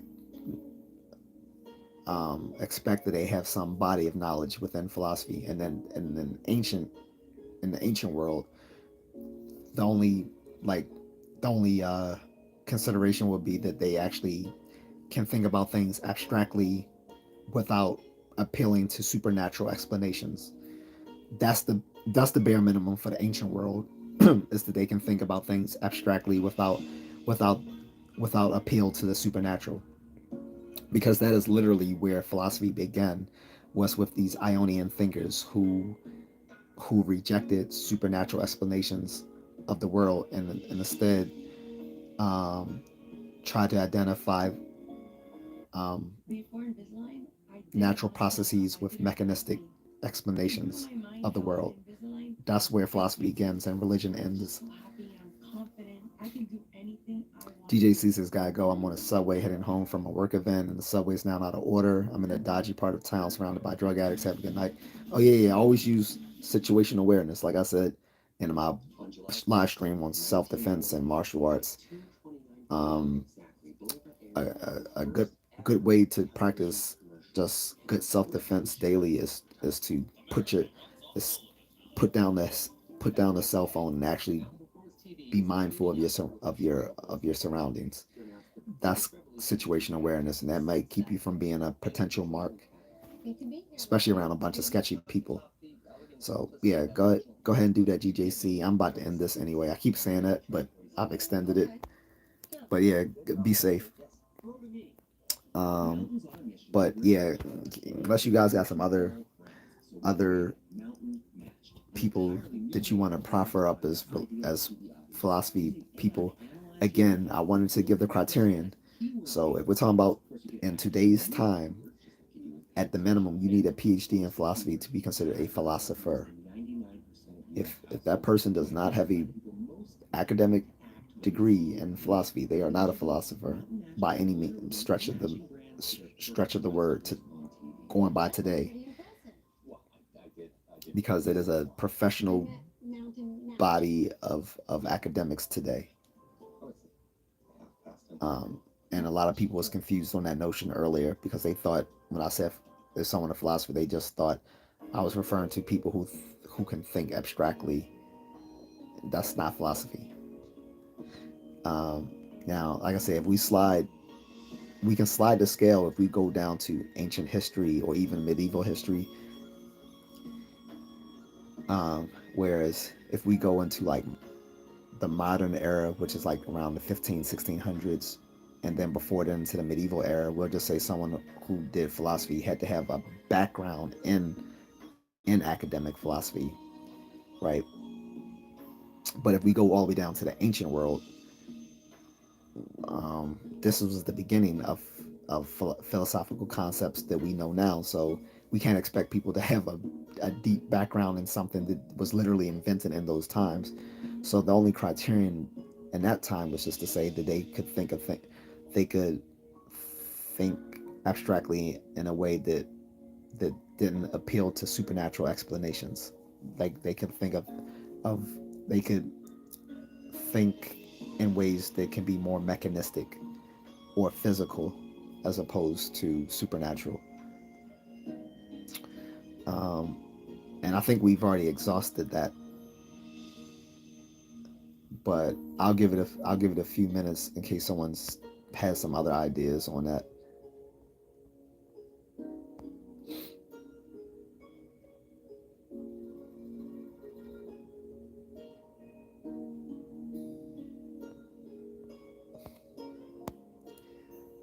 But otherwise, I'm gonna go. I hope you guys enjoyed the Chinese classical music. I try not make it too loud so it doesn't give me a copyright strike. But because I've had some copyright issues playing some of the music, but it wasn't. None of them were strikes because if they were strikes, I would just take the video down, so it's not to offend the lords of YouTube. If you become monetized on YouTube, basically you're an independent contractor in a sense. As a content creator on YouTube, you're basically an independent contractor, so you abide by their rules. So I don't know why people have a problem with that, but yeah. Um, in any case, guys, I'm gonna go. I don't see anything else popping off on the subject. But if you guys do have ideas or questions later on, I always upload the videos afterwards, and you can leave comments there, and I'll answer them. But aside from that, gotta go. Thanks. You're welcome, Kairos.